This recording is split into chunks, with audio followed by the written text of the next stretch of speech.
സഹോദരൻ ഡോൺ, നന്ദിയുണ്ട്. ഇതൊരുവിധം പെട്ടെന്നുള്ള ആശ്ചര്യമാകുന്നു. നന്ദിയുണ്ട്. അത് പറഞ്ഞത് ആരായിരുന്നാലും വളരെയധികം നന്ദിയുണ്ട്. ഞാൻ ആ പാട്ടുകൾ ആസ്വദിക്കുകയായിരുന്നു. ഞാൻ അത് കേൾക്കാൻ ഇഷ്ടപ്പെടുന്നു. നിങ്ങൾക്കറിയാമോ, എനിക്ക് നല്ല പാട്ടുകൾ ഇഷ്ടമാണ്. ഞാൻ ഇവിടെ എത്തിച്ചേരുമ്പോഴേക്കും അത് ധാരാളം കേൾക്കുന്നു. സാധാരണയായി ഞാൻ ചെയ്യാറില്ല. ഞാൻ വരുമ്പോൾ അത് രോഗശാന്തിയുടെ യോഗങ്ങളോ അല്ലെങ്കിൽ മറ്റെന്തെങ്കിലും ഉള്ളപ്പോഴാകുന്നു. എനിക്ക് അതിനുവേണ്ടി ഒരുവിധം തനിച്ചായിരിക്കണം. ഞാൻ തന്നെ സ്വയമാകുന്നു. അപ്പോൾ അവർക്ക് ഈ ടേപ്പുകൾ ലഭിക്കുന്നതിനിടയാകുന്നു. എന്നിട്ട് ഞാൻ വീട്ടിലെത്തുമ്പോഴോ അല്ലെങ്കിൽ കാര്യാലയത്തിൽ എന്തെങ്കിലും ജോലി ചെയ്യുമ്പോഴോ അതിനുശേഷം ഞാൻ ഇരുന്ന് ആ ടേപ്പുകളെ കേൾക്കുകയും ആവർത്തിച്ച് കേൾക്കുകയും ചെയ്യുന്നു. ഞാനതിൽ പറഞ്ഞതെല്ലാം കേൾക്കുന്നു. ഞാൻ സഹോദരൻ ഗർഹാൾസിനെ ഇന്ന് രാവിലെ ഇവിടെ കാണുന്നതിൽ സന്തോഷിക്കുന്നു. അദ്ദേഹം സുവിശേഷത്തിൽ എന്റെ ഒരു പഴയ സുഹൃത്താകുന്നു. വളരെ വർഷങ്ങൾക്ക് മുമ്പ് ഇതേ ജോലിയിൽ ഞങ്ങൾ പുറത്തായിരുന്നു. രോഗികൾക്ക് വേണ്ടി പ്രാർത്ഥിച്ചിരുന്നു. ഒരുപക്ഷെ രോഗികൾക്ക് വേണ്ടി പ്രാർത്ഥിക്കുന്നതിനെക്കുറിച്ച് ഞാൻ എന്തെങ്കിലും അറിയുന്നതിന് വർഷങ്ങൾക്ക് മുമ്പായിരുന്നു. അങ്ങനെ ഇവിടെയുള്ള മറ്റു വ്യക്തികളും എന്റെ വ്യക്തിപരമായ സുഹൃത്തുക്കളാകുന്നു. കഴിഞ്ഞ രാത്രിയിൽ ജെഫേഴ്സൺ വെല്ലിലെ കൂടാരത്തിൽ നിന്നുമുള്ള ഒരു വലിയ കൂട്ടത്തെ ഞാനിവിടെ കണ്ടിരുന്നു. അതുകൊണ്ട് ഞങ്ങൾ വളരെ സന്തോഷമുള്ളവരാകുന്നു. ഞാൻ സഹോദരൻ യങ് ബ്രൌണിനെ കണ്ടിരുന്നു. ഞാൻ പറഞ്ഞു, സഹോദരൻ ജാക്ക്, അദ്ദേഹത്തിന്റെ പേര് യങ് എന്നാണ് എന്നോട് പറഞ്ഞിരുന്നത്. അത് അദ്ദേഹത്തിന് യോജിച്ച പേരാകുന്നു. അദ്ദേഹത്തിന് 61 വയസ്സോ മറ്റോ പ്രായമുണ്ടെന്ന് എന്നോട് പറഞ്ഞപ്പോൾ എനിക്കത് വിശ്വസിക്കാൻ കഴിഞ്ഞില്ല. ഇവിടെ സ്രോപോർട്ടിൽ നിന്നും ആദ്യമായി മാറിയതിനു ശേഷം മുതൽ അദ്ദേഹം ഒരംശം പോലും മാറിയിട്ടില്ല. അത് ശരിയാണ്. അതേപോലെ തന്നെ കാഴ്ചയ്ക്ക് ഇപ്പോഴുമാകുന്നു. ശരി, ദൈവം നമ്മോട് നന്മയുള്ളവനാകുന്നു. കൂടാതെ ഞാനത് ഇഷ്ടപ്പെടുന്നു. അത് ഇന്ന് രാവിലെ ആ പാട്ടുകൾ അവർ പാടിയിരുന്ന രീതിയാകുന്നു. അത് അതിന്റെ ഗംഭീരതയോട് കൂടിയായിരുന്നു. യഥാർത്ഥമായ എന്തോ ഒന്നായിരുന്നു. എന്തോ അർത്ഥമാക്കിയിരുന്നു. നിങ്ങൾക്കത് ഉള്ളിലേക്ക് ആസ്വദിക്കുവാൻ കഴിയുമായിരുന്നു. എനിക്ക് അവർ ആ പാട്ട് പാടുമ്പോൾ അവിടെ വെച്ച് തന്നെ ഉറക്കെ കരയുന്നത് ഒഴിവാക്കാൻ കഴിഞ്ഞിരുന്നില്ല.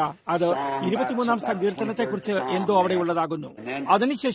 അതിനുശേഷം തിരികെ വന്നിട്ട് അവർ ഇപ്പോൾ പാടിയ ഈ മനോഹരമായ പാട്ട് അത് അവിടെയുള്ള മൂവരും കൂടി പാടിയതാകുന്നു. ഒന്ന് ചിന്തിക്കാൻ മാത്രം. അതിലെന്തോ ഒന്ന് അവിടെ ഉണ്ടായിട്ട് അത് നിങ്ങളുടെ ഉള്ളിൽ നിങ്ങൾക്ക് തന്നെ അനുഭവപ്പെട്ടിട്ട് നിങ്ങളുടെ വികാരങ്ങൾ സ്പന്ദിക്കാൻ തുടങ്ങുകയും ദൈവരാജ്യം സമീപിച്ചിരിക്കുന്നുവെന്ന് നിങ്ങൾ അറിയുന്നതാകുന്നു. നമ്മൾ സംസാരിക്കുകയും ആശ്ചര്യപ്പെടുകയും ചെയ്തിരുന്ന ഈ കാര്യങ്ങളെല്ലാം ഇപ്പോൾ സംഭവിക്കാൻ തുടങ്ങുകയാണ്. ആ സമയം വരുന്നതിന് മുമ്പ് നമ്മിൽ ചിലർ നിദ്രയിലായി പോകാനിടയുണ്ട്. എന്നാൽ അത് നമ്മുടെ പുനരുത്ഥാനത്തെ തടയുകയില്ല. കാരണം അത് മാറ്റം സംഭവിച്ചവർക്ക് മുമ്പേ വരുന്നതിനുള്ള സൗഭാഗ്യം നൽകുന്നു. ദൈവത്തിന്റെ കാഹളനാദത്തിൽ ക്രിസ്തുവിൽ മരിച്ചവർ മുമ്പേ ഉയർത്തെഴുന്നേൽക്കുകയും പിന്നെ ജീവനോടെ ശേഷിക്കുന്ന നാം ആകുന്നു. നിങ്ങൾ ഉയർത്തെഴുന്നേൽപ്പിന്റെ ക്രമത്തെ ശ്രദ്ധിച്ചുവോ? അവരോടുകൂടെ ഒരുമിച്ച് എടുക്കപ്പെടും. നാം അവനെ എതിരേൽക്കുന്നതിന് മുമ്പ് നാം തമ്മിൽ കണ്ടുമുട്ടും. നാം അവരോടൊരുമിച്ച് മേഘങ്ങളിൽ എടുക്കപ്പെടും. അവരോടൊരുമിച്ച് ആകാശത്തിൽ കർത്താവിനെ എതിരേൽപ്പാൻ മേഘങ്ങളിൽ എടുക്കപ്പെടും. നോക്കൂ, അവൻ ദൈവമാകുന്നു.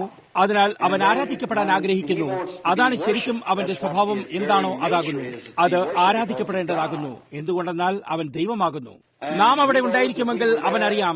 നാം നമ്മുടെ കണ്ണിന്റെ കോണിൽ കൂടി നോക്കും. മറ്റേയാളും അവിടെ ഉണ്ടോ എന്ന് നാം നോക്കും.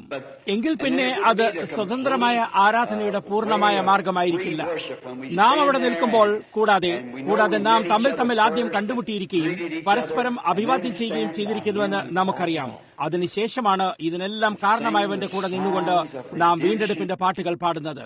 അത് പ്രകാരം സഹോദരൻ ജാക്ക് പലതവണ ഈ പ്രസ്താവന നടത്തിയിട്ടുള്ളതാകുന്നു. നാം എന്താണ് സംസാരിക്കുന്നതെന്നറിയാതെ മാലാഖമാർ തലകുനിച്ച് ഭൂമിയെ ചുറ്റുമായി വലം വയ്ക്കും. നോക്കൂ, കാരണം അവർ ഒരിക്കലും വീണ്ടെടുക്കപ്പെട്ടിട്ടില്ല. എന്നാൽ നമ്മെ വീണ്ടെടുക്കേണ്ടി വന്നിരുന്നു. അങ്ങനെ നാം എപ്രകാരം രാജാക്കന്മാരുടെ രാജാവും പ്രഭുക്കന്മാരുടെ പ്രഭുവുമായവനെ കിരീടധാരണം ചെയ്യും. എന്ത് പറയണമെന്ന് എനിക്കറിയില്ല. എന്തെങ്കിലും പറയുന്നതിനെക്കുറിച്ച് ഞാനൊന്നും ചിന്തിച്ചിട്ടില്ല. ഞാനിവിടെ കടന്നു വന്നിരിക്കുന്നു എന്ന് മാത്രമാകുന്നു. ഇതൊരു സാക്ഷ്യം നൽകാനുള്ള സമയമാണെന്ന് ഞാൻ ഊഹിക്കുന്നു. ഒരു സാക്ഷ്യം നൽകാൻ മാത്രമാകുന്നു. അതുകൊണ്ട് ഇന്ന് രാത്രിയിൽ കർത്താവ് അനുവദിക്കുന്ന പക്ഷം ഞാൻ വിചാരിക്കുന്നത് ഞാൻ ആ ചെറിയ സംവിധാനം ഒന്ന് നോക്കിയിരുന്നു. കൂടാതെ കാരണം അത് ശുശ്രൂഷകളെ കുറിച്ചുള്ളതാകുന്നു. അങ്ങനെ എനിക്ക് ഇന്ന് രാത്രിയിൽ എന്റെ സന്ദേശം കൊണ്ടുവരേണ്ടിയിരിക്കുന്നു. അത് ഈസ്റ്ററിന്റെ അല്ലെങ്കിൽ എന്നോട് ക്ഷമിക്കണം, അത് ഇന്ന് രാത്രിയിലെ കൃതജ്ഞതാ പ്രകടനത്തിന്റെ സന്ദേശമാകുന്നു. അതിനുശേഷം നാം ആഗ്രഹിക്കുന്നത് പിന്നീട് ഒരുപക്ഷെ ബാക്കിയുള്ള ആഴ്ചയിൽ കർത്താവ് അനുവദിക്കുന്ന പക്ഷം രോഗികൾക്ക് വേണ്ടി പ്രാർത്ഥിക്കുന്നതിനായി എടുക്കാൻ ആഗ്രഹിക്കുന്നു. ഈ കൃതജ്ഞതാ പ്രകടനത്തിന്റെ ചെറിയ വാർഷികോത്സവത്തിന് ശേഷം നിങ്ങൾ ഒരുമിച്ച് കൂടണമെന്ന് ഞങ്ങൾ ആഗ്രഹിക്കുന്നു. അത് ഒരു തവണ ഇവിടെ ശിവപോർട്ടിൽ നടന്ന ഒരു മഹത്തായ യോഗത്തിന്റെ ഒരു അനുസ്മരണയാകുന്നു. അത് ഒരു ഏകദേശം 3 വർഷങ്ങൾക്ക് മുമ്പായിരുന്നു. അത് നിങ്ങൾക്ക് അവൻ വരുന്നതിന്റെ ഈ വെളിപ്പെടുത്തൽ വന്നപ്പോഴായിരുന്നു. അങ്ങനെ ഇവിടെ വെച്ച് ആ യോഗത്തിൽ കർത്താവ് അത്രമാത്രം ശക്തമായി അനുഗ്രഹിക്കുകയുണ്ടായി. അതിനാൽ ഞാൻ വിശ്വസിക്കുന്നത് കർത്താവ് അതുപോലെ തുടരുകയും കൂടാതെ ദൈവത്തിന്റെ ഉന്നതങ്ങളിലെ മഹത്തായ ശബ്ദലേഖനം ചെയ്യുന്ന കേന്ദ്രത്തിലെ പുസ്തകത്തിൽ അവസാനത്തെ പേര് വരുന്നതുവരെ അവിടെ ആത്മാക്കൾ രക്ഷിക്കപ്പെടാനിടയാക്കണമേ.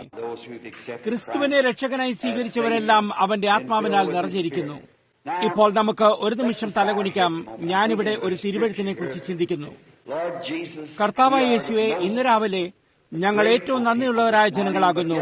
എന്നിരിക്കലും അതിനനുയോജ്യമായ പദപ്രയോഗത്തിൽ ഞങ്ങൾ വളരെ പരിമിതപ്പെട്ടവരാകുന്നു. ഞങ്ങൾ ആഗ്രഹിക്കുന്ന കാര്യങ്ങൾക്ക് ഞങ്ങളുടെ ഹൃദയത്തിന് വഴിയൊരുക്കാൻ കഴിയുമെങ്കിൽ പിന്നെ ഞങ്ങൾ എങ്ങനെ ഞങ്ങളെ തന്നെ പെരുമാറിയിരുന്നു എന്ന് ഞങ്ങൾക്കറിയില്ല. അവിടെ അത്ഭുതപ്പെടാനൊന്നുമില്ല.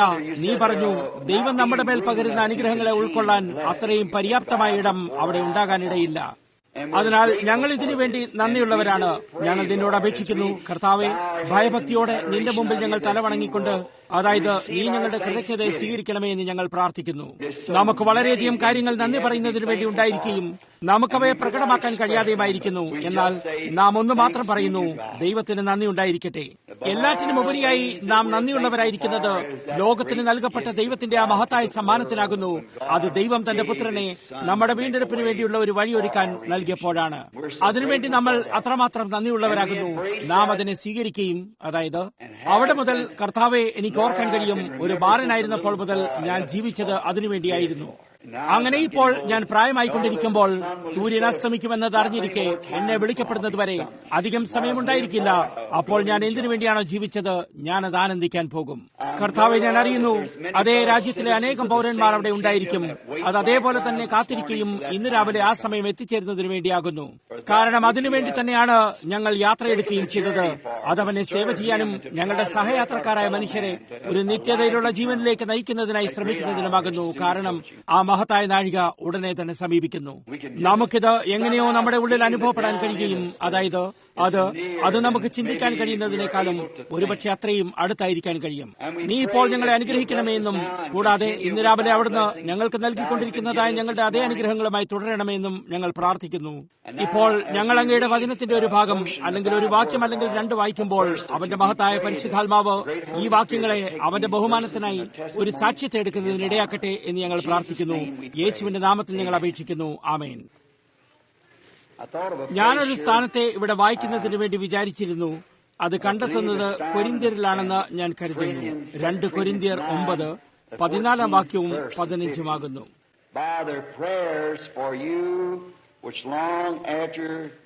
നിങ്ങൾക്ക് ലഭിച്ച അതിമഹത്തായ ദൈവകൃപ നിമിത്തം അവർ നിങ്ങളെ കാണുവാൻ വാഞ്ചിച്ച് നിങ്ങൾക്ക് വേണ്ടി പ്രാർത്ഥിക്കും.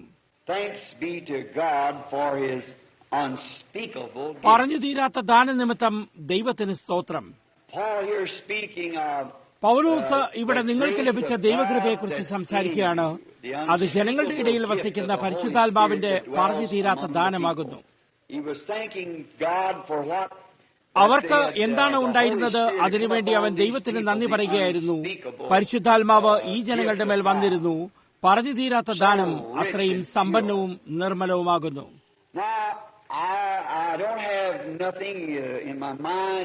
ഇപ്പോൾ എന്റെ മനസ്സിൽ യാതൊന്നുമില്ല ശരിക്കും. അതിനാൽ ഞാനൊരു ചെറിയ സാക്ഷ്യം നൽകാമെന്ന് വിചാരിച്ചു. അത് കഴിഞ്ഞ കുറച്ച് ദിവസങ്ങളിൽ ക്രിസ്തുവുമായുള്ള എന്റെ അനുഭവത്തെക്കുറിച്ചാകുന്നു. ഇത് ഏറ്റവും മഹത്വമേറിയതാകുന്നു. എന്റെ ജീവിതകാലം മുഴുവൻ അതിനെക്കുറിച്ച് നിങ്ങൾക്കറിയാം. നിങ്ങളിൽ പലരും നിങ്ങൾ അതിനെക്കുറിച്ച് ഞാൻ പറഞ്ഞ് എന്നെ കേട്ടിട്ടുണ്ട്. ഇവിടെ സന്നിഹിതരായിരിക്കുന്ന ഈ കൂടാരത്തിലുള്ള കുറച്ച് ജനങ്ങൾക്കായി ഞാനിത് പറയാമെന്ന് കരുതി. അത് എന്റെ കൂടാരത്തിലെ കൂട്ടായ്മയിലുള്ള ജനങ്ങൾ ഏകദേശം 3 രാജ്യങ്ങളിൽ നിന്നും ഒരുമിച്ച് കൂടിയിട്ടുള്ളവരാണ്. ഒരു പ്രഭാതത്തിൽ ഞങ്ങൾ സംസാരിക്കുമ്പോൾ മെക്സിക്കോ, കാനഡ, യുണൈറ്റഡ് സ്റ്റേറ്റ്സ് ആകുന്നു. ഓരോന്നും വളരെ സമീപമായിട്ട് ഇവിടെ കഴിഞ്ഞ ദിവസം 28 വ്യത്യസ്ത സംസ്ഥാനങ്ങൾ ഉണ്ടായിരുന്നു. ഒരു ചെറിയ സൺഡേ സ്കൂൾ യോഗത്തിനായിരുന്നു. നോക്കൂ, 28 വ്യത്യസ്ത സംസ്ഥാനങ്ങളെ പ്രതിനിധീകരിക്കുന്നു. ദൈവമഹത്വത്തിനു വേണ്ടി ഞാനിത് പറയാൻ ആഗ്രഹിക്കുന്നു. യാത്രയിൽ തന്നെ ഞാൻ കരുതുന്നത് പ്രാർത്ഥനയിലൂടെയും അപേക്ഷകളിലൂടെയും നമ്മെപ്പോലെ ഒരു ഉപയോഗശൂന്യമെന്ന് ഉപേക്ഷിക്കപ്പെട്ടവരായി, സമുദായ സഭാലോകത്തിൽ നിരസിക്കപ്പെട്ടവരായി ഇന്ന് ഇപ്രകാരം വിളിക്കപ്പെടുന്ന ആ കൂടാരം ഇന്ന് ലോകത്ത് എനിക്കറിയാവുന്ന മറ്റേതൊരു സ്ഥലത്തെക്കാളും ദൈവത്തിന്റെ കൃപയുടെ ഏറ്റവും ശക്തമായ ആസ്ഥാനമായി വളർന്നിരിക്കുന്നു. കർത്താവ് അവിടെ ചെയ്യുന്നത് പോലെ ഞാൻ ഒരിക്കലും കണ്ടിട്ടില്ല. ഇതങ്ങനെയായിട്ട് പറഞ്ഞറിയിക്കാനാവാത്തതാകുന്നു. എപ്രകാരം അവൻ അവിടെ ചെയ്യുന്നത് എന്താണോ അതത്രമാത്രം വിനയത്തോടെയായിട്ട് ജനങ്ങൾ എല്ലായിടത്തു നിന്നും കടന്നു വരുന്നു. നാം ആ ചെറിയ സ്റ്റേഷനു വേണ്ടി നന്ദിയുള്ളവരാകുന്നു. അവിടെ രാജ്യമെമ്പാടുമുള്ള കുറച്ച് ജനങ്ങൾ അവന്റെ കൃപയെ ആനന്ദിക്കാൻ ഒരുമിച്ച് കൂടുന്നു. കൂടാതെ മറ്റുള്ളവർക്ക് കൃപ പകരുകയും ചെയ്യുന്നു. ഇപ്പോൾ എന്റെ ജീവിതകാലം മുഴുവൻ എനിക്ക് പശ്ചിമഭാഗത്തേക്ക് പോകണമെന്ന് ആഗ്രഹമുള്ളതായി കാണപ്പെട്ടിരുന്നു.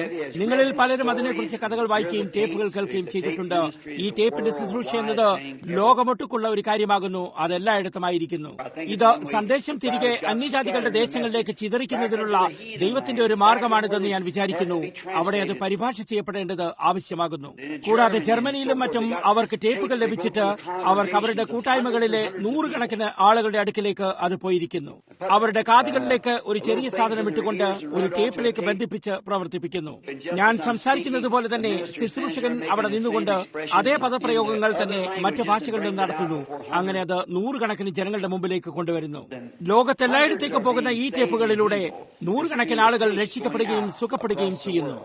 എല്ലാം ഇംഗ്ലീഷ് ഭാഷയിലാകുന്നു. എന്നാൽ വിവിധ ഭാഷകളിലേക്ക് പരിഭാഷ ചെയ്യപ്പെടുകയും ലോകമെമ്പാടുമുള്ള വിവിധ ഭാഷകളുടെ ഗോത്രങ്ങളിലേക്കും വിവർത്തനം ചെയ്യപ്പെടുന്നു.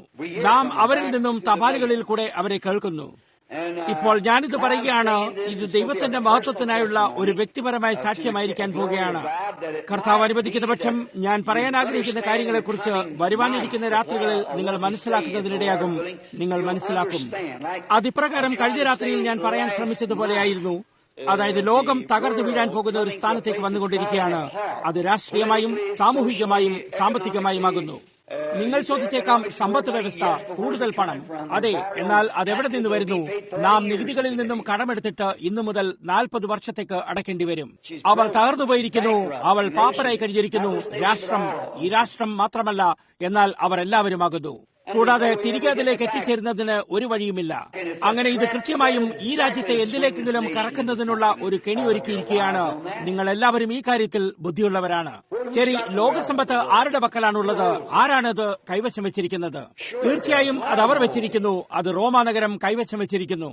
നമ്മൾ എപ്പോഴെങ്കിലും അത് ചെയ്യുമ്പോൾ, നാം തകർച്ചയിലെത്തുമ്പോൾ, ഈ വലിയ വൻകിട വ്യാപാരികൾക്ക് പകരം അത് പുകയില, മദ്യവിൽപ്പനക്കാർ ഇത്യാദി തുടങ്ങിയവരാകുന്നു.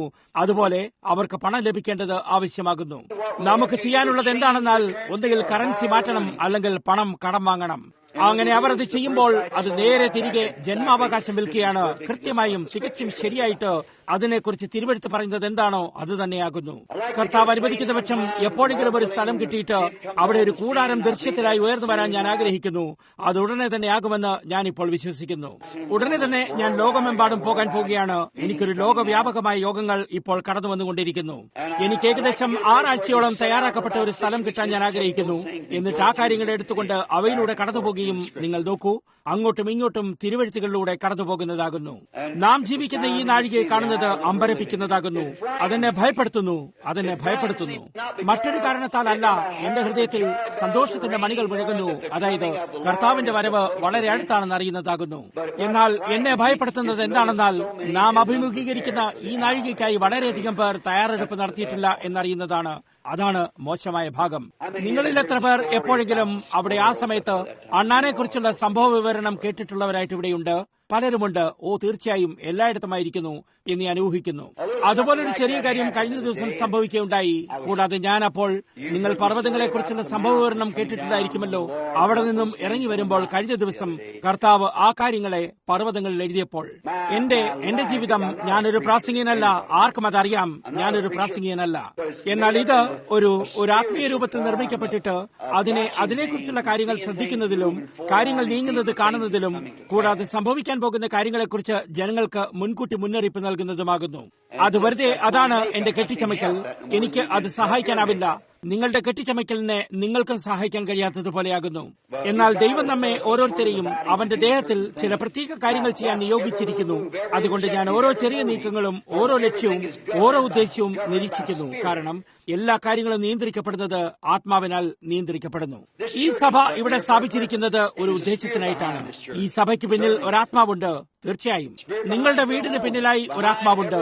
എല്ലാ കെട്ടിടത്തിനും പിന്നിലായിട്ടുണ്ട്. എല്ലാ കാര്യത്തിനും പിന്നിലായി ഒരാത്മാവും ലക്ഷ്യവും ഒരു ഉദ്ദേശവുമുണ്ട്. ഈ സഭ ഇവിടെ വരുന്നത് ചില മനുഷ്യനിർമ്മിതമായ സമ്പ്രദായത്തെയോ അല്ലെങ്കിൽ മറ്റെന്തെങ്കിലുമോ അത്യധികമായി ഉയർത്താനാണെങ്കിൽ പിന്നെ അതിന്റെ ഉദ്ദേശങ്ങൾ ശരിയായതല്ല. എന്നാൽ ദൈവരാജ്യത്തിനായി എന്തെങ്കിലും നേടാൻ ശ്രമിക്കുന്നതിന് വേണ്ടി അതിവിടെ സ്ഥാപിച്ചിരിക്കുന്നെങ്കിൽ പിന്നെ അതിന്റെ ലക്ഷ്യവും ഉദ്ദേശവും രണ്ടും ശരിയായിട്ട് ആ ഉദ്ദേശത്തെ ആ വഴിക്ക് നയിക്കപ്പെടുകയാണെങ്കിലാകുന്നു. ഇപ്പോൾ ഞാൻ ചിന്തിക്കുകയായിരുന്നു, ശുശ്രൂഷയുടെ തുടക്കം മുതൽ ശുശ്രൂഷയുടെ ആദ്യത്തേതും രണ്ടാമത്തേതും മൂന്നാമത്തെയും ഘട്ടങ്ങളായിരിക്കുന്നു. ഞാൻ ആദ്യമായി ശിവപോട്ടിൽ വരുമ്പോൾ ഞാൻ നിങ്ങൾ ജനങ്ങളോട് പറഞ്ഞു, അതായത് കർത്താവ് നിങ്ങൾ നിങ്ങളുടെ കൈകൾ എന്റെ കൈമേൽ വെക്കുകയും അത് ഇപ്രകാരം എന്റെ കൈമേൽ വെച്ചിരിക്കുന്നത് പോലെ, അപ്പോൾ അത് അതേ കാര്യത്തെ സൂചിപ്പിക്കും. പരിശുദ്ധാത്മാവ് ഒരിക്കലും ഒരു വട്ടവും പരാജയപ്പെട്ടിട്ടില്ല.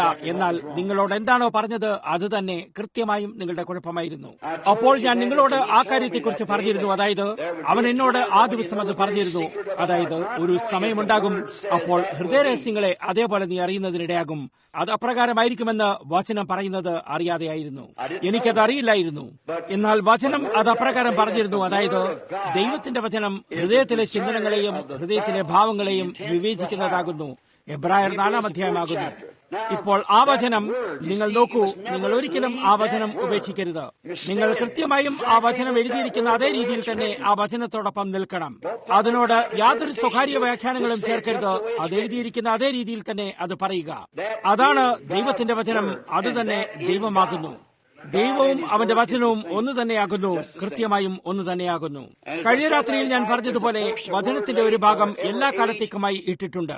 അവിടെ കുറച്ച് അഭിഷേകം ഇറങ്ങി വന്നിട്ട് ആ കാലത്തേക്കുള്ള വചനത്തിന്റെ ഭാഗത്തെ എടുത്ത് കേൾപ്പിക്കുന്നു. ഇന്ന് നാം എവിടെയാണെന്ന് നിങ്ങൾ മനസ്സിലാക്കുന്നു. നാം എന്താണ് ചെയ്യേണ്ടത് എന്നുള്ളതിനെ കുറിച്ച് വായിച്ചറിയുക.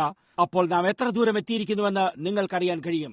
ഞാൻ ഒരു കാര്യം മാത്രമേ അവശേഷിക്കുന്നതായി കാണുന്നുള്ളൂ. അത് കർത്താവായ യേശുവിന്റെ വരവാകുന്നു. അത് ഏത് സമയത്തുമാകാം. അത് സഭയ്ക്കുള്ള ഒരു എടുക്കപ്പെടലാകുന്നു. അവിടെ നാം അവനെ ആകാശത്തിൽ എതിരേൽക്കും. ഇപ്പോൾ ഈ കാര്യങ്ങൾ ഈ ദിവസങ്ങളിൽ സംഭവിക്കേണ്ടത് ആവശ്യമാകുന്നു. അത് അവൻ ചെയ്യുമെന്ന് വാഗ്ദാനം ചെയ്തതുപോലെ തന്നെ ശരിക്കുമാകുന്നു. അങ്ങനെ ഇപ്പോൾ ഏകദേശം 5 വർഷം മുമ്പ് അത് അതിന്റെ സമയത്തെ സേവനം ചെയ്തു കഴിഞ്ഞിരിക്കുന്നു. ആ പറഞ്ഞ ഓരോ ഘട്ടങ്ങളും അതിന്റേതായ സമയത്തെ സേവനം ചെയ്തു കഴിഞ്ഞിരിക്കുന്നു. അവൻ അതിനെക്കുറിച്ചുള്ള ദർശനങ്ങളെ നൽകിയും നിങ്ങളിൽ ടേപ്പുകൾ കേൾക്കുന്നവരായ വളരെയധികം പേരും ഇത്യാദി മറ്റെല്ലാ കാര്യങ്ങളാലും അവിടെ ഇനിയും ഒരു ഘട്ടം കൂടി വരാനിരിക്കുന്നുണ്ട് എന്നറിയുന്നു. അങ്ങനെ അതിനെ അവൻ അത്രയും സമ്പൂർണമായ രീതിയിൽ വളരെ ലളിതമായി വരച്ചു കാണിക്കുകയുണ്ടായി. ഇപ്പോൾ നേരെ ഇവിടെ തന്നെ ഒരു വ്യക്തി സന്നിഹിതനായിരിക്കുന്നു. അദ്ദേഹത്തെ ഞാൻ നോക്കുന്നു.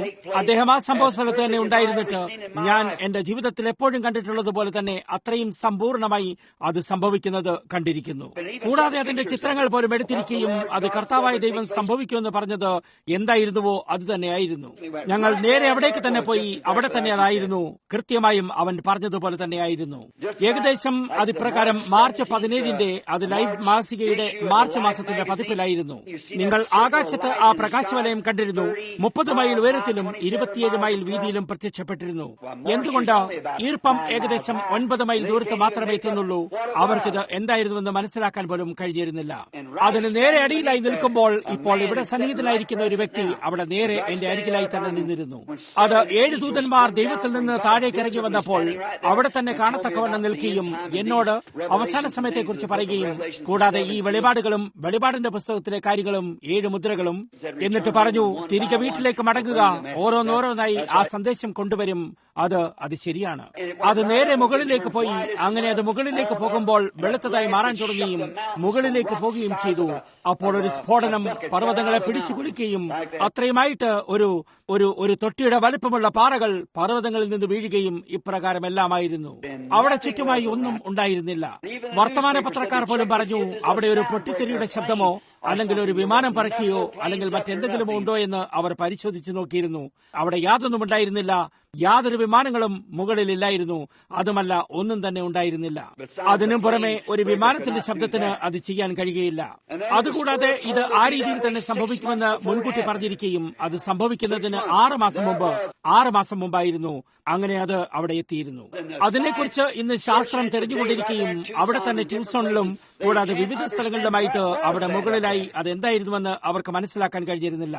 അതിനുശേഷം നിങ്ങൾ മാസിക വാങ്ങിച്ചിട്ട് പരിശോധിച്ചു നോക്കിയാൽ നിങ്ങൾക്ക് ഈ 7 ദൂതന്മാർ അവർ മുകളിലേക്ക് പോകുമ്പോൾ അവരുടെ ചിറകുകളുടെ ആകൃതി അപ്പോഴും അവിടെ ഉണ്ടെന്നുള്ളത് നിങ്ങൾക്ക് തന്നെ കാണാൻ കഴിയും. സ്നേഹിതരെ, ഈ കാര്യങ്ങളെല്ലാം ശരിയാണെന്ന് നമുക്കറിയാം. എപ്പോഴെങ്കിലും സഭ ആഴമേറിയ ആത്മാർത്ഥതയിലായിരിക്കേണ്ട ഒരു സമയമുണ്ടെങ്കിൽ അതിപ്പോൾ തന്നെ ആയിരിക്കണം, ഇപ്പോൾ.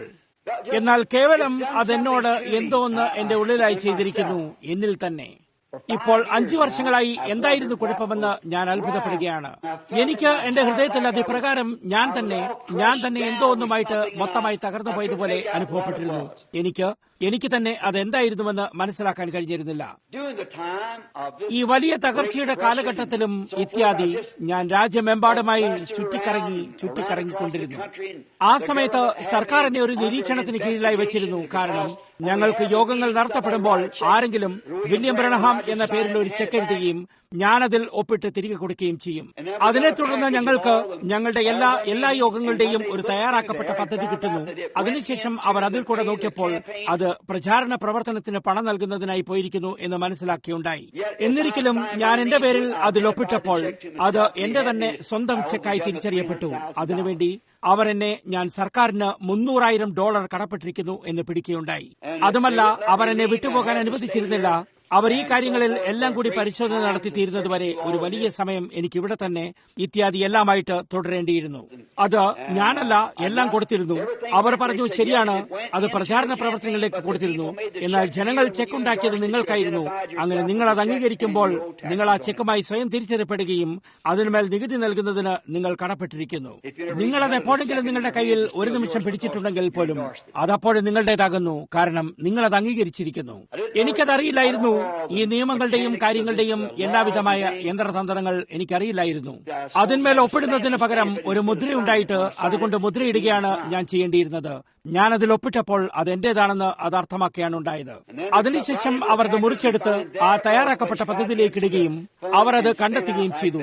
അവിടെ അത് നേരെ ധനനിക്ഷേപത്തിലേക്ക് ഇട്ടിട്ട് അത് ഇപ്രകാരം ചെലവഴിക്കുകയും ചെയ്തു. ഞാൻ എന്റെ സഭയിൽ നിന്നും ഒരു ശമ്പളം എടുക്കുന്നു. അത് ഒരാഴ്ചയിൽ $100 ആകുന്നു. അവിടെ അതാ ഒരു ട്രസ്റ്റി ഇരിക്കുന്നു. നേരെ അവിടെ തന്നെ സന്നിഹിതനാകുന്നു. അത് ശരിയാണെന്ന് അദ്ദേഹം അറിയുന്നു. അങ്ങനെ അതിൽ നിന്ന് എനിക്ക് ലഭിക്കുന്നത് എല്ലാമായിട്ട് അത്രയേയുള്ളൂ. കൂടാതെ അല്ലാത്ത പക്ഷം അത് പ്രചാരണ പ്രവർത്തനങ്ങളിലേക്ക് പോകുന്നു. ഇപ്പോൾ കഴിഞ്ഞ 4 അല്ലെങ്കിൽ 5 വർഷങ്ങളായി ഞാൻ ആകെ ഞെരുക്കപ്പെട്ടിരുന്നതായി എനിക്ക് അനുഭവപ്പെട്ടിരുന്നു. ശരി, ഞാൻ കാനഡയിലേക്ക് പോകുകയും അത് ഈ അടുത്ത സമയത്തായിരുന്നു. അതൊരു വേട്ടയാടലിനുള്ള ഒരു ചെറിയ യാത്രയായിരുന്നു. അങ്ങനെ ഞാൻ ചെയ്തപ്പോൾ കർത്താവ് എന്നെ അവിടെയുള്ള ഇന്ത്യക്കാരുടെ ഒരു മുഴുവൻ ഗോത്രത്തെയും കർത്താവ് യേശുവിലേക്ക് നയിക്കുന്നതിന് എന്നെ സഹായിച്ചു. എനിക്ക് തിരികെ ഈ ജലതടാകങ്ങളിൽ മഞ്ഞുകെട്ടി അലിയുമ്പോൾ അതുപോലെയുള്ള കാര്യങ്ങൾ നടക്കുമ്പോൾ മുകളിലേക്ക് അവിടെ ആ മുഴുവൻ ഗോത്രത്തെയും സ്നാനപ്പെടുത്തുന്നതിന് കർത്താവ് യേശുക്രിസ്തുവിന്റെ നാമത്തിൽ സ്നാനപ്പെടുത്തുന്നതിന് പോകേണ്ടിയിരുന്നു. എന്തുകൊണ്ടാണെന്നാൽ ഹൃദയാഘാതത്താൽ മരിച്ചുകൊണ്ടിരുന്ന ഇന്ത്യക്കാരിയായ ഒരു സ്ത്രീയുടെ രോഗശാന്തിയായിരുന്നു. അതിനുവേണ്ടി പുരോഹിതൻ വരികയില്ല. അങ്ങ് ദൂരെയുള്ള ഈ കാടുകളിൽ എത്തുന്നതിന് എനിക്ക് മണിക്കൂറുകളോളം കുതിരപ്പുറത്ത് കയറി ഓടിക്കേണ്ടിയിരുന്നു. ഇത് സംഭവിക്കുമ്പോൾ അവിടെ സന്നിഹിതരായിരുന്നവർ ഇപ്പോൾ ഇവിടെ ഇരിക്കുന്നവരുടെ കൂട്ടത്തിലുണ്ട്. അങ്ങനെ ഇപ്പോൾ അതിനുശേഷം താഴേക്കിറങ്ങി വരുമ്പോൾ എനിക്ക് കൊളറോഡോയിൽ നിർത്തേണ്ടി വന്നിരുന്നു. അത് അവിടെയുള്ള എന്റെ കുറച്ച് സുഹൃത്തുക്കളെയും കുറച്ച് ശുശ്രൂഷകരെയും സന്ദർശിക്കുന്നതിനായിരുന്നു. ഞാനൊരു കൊളറോഡോയിലെ വഴികാട്ടിയാകുന്നു. ഞാൻ അവരെ ഒരു വേട്ടയാടന്റെ യാത്രയിലേക്ക് കൊണ്ടുപോകുകയായിരുന്നു. അവരിൽ 2 അല്ലെങ്കിൽ 3 പേർ, 3 അല്ലെങ്കിൽ 4 5 പേർ ഇപ്പോൾ നേരെ ഇവിടെ തന്നെ സന്നിഹിതരായിട്ട് ഇതറിയുന്നു. ഈ വർഷം കൊളറാഡോയിൽ ഇത് വളരെ ഭയങ്കരമായ വരൾച്ചയായിരുന്നു. അത് രാജ്യത്തൊട്ടാകെ ആയിരുന്നതുപോലെയായിരുന്നു. കൂടാതെ തീ വളരെയായിരുന്നു. പോകുന്നത് തന്നെ വളരെ മോശമായിരുന്നു. അതിനാൽ അവർ വേട്ടയാടലിന്റെ കാലം കുറച്ചു സമയത്തേക്ക് താമസിപ്പിച്ചിരുന്നു.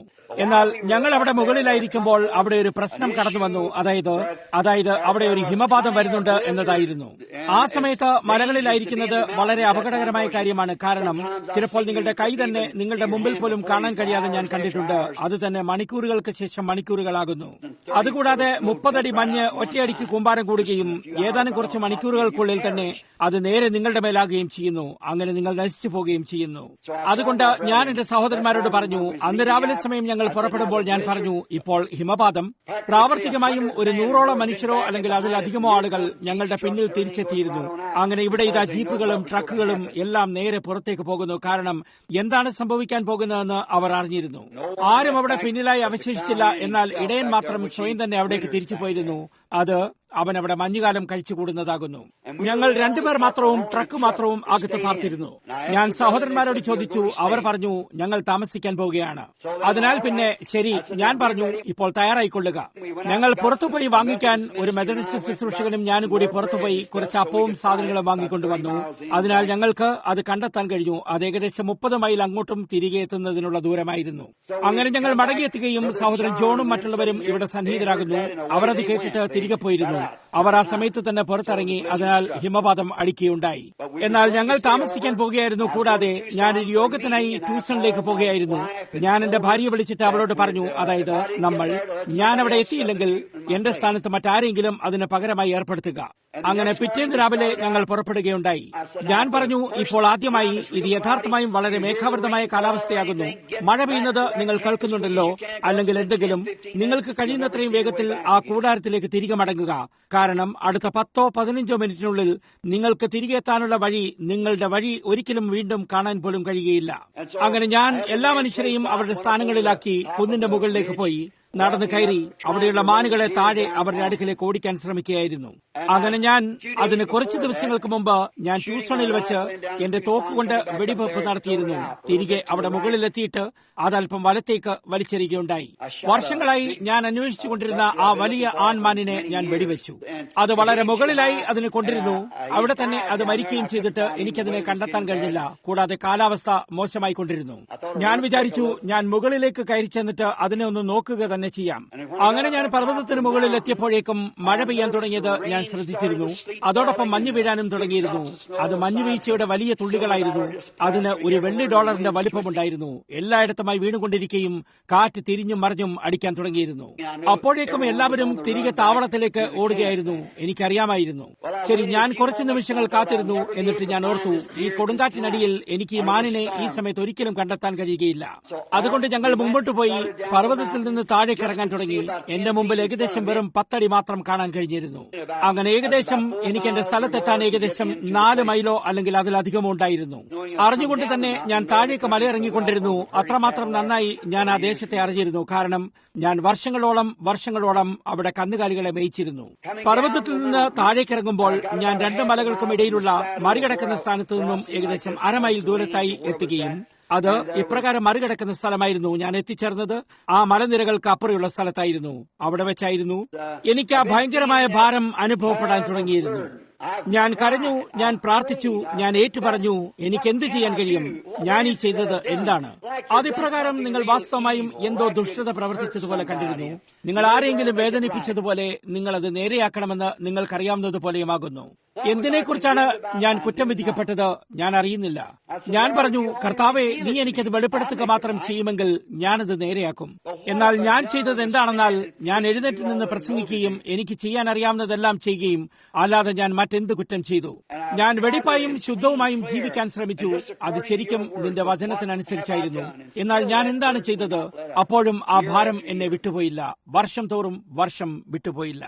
ഞാൻ പർവ്വതത്തിൽ വെച്ച് അതിനെക്കുറിച്ച് ചിന്തിച്ചു അന്ന് രാവിലെ സമയം. എന്നിട്ട് ഞാൻ പർവ്വതത്തിൽ നിന്ന് ഇറങ്ങാൻ തുടങ്ങി. അതിന്റെ തലേദിവസം എന്റെ വിവാഹ വാർഷികമായിരുന്നു.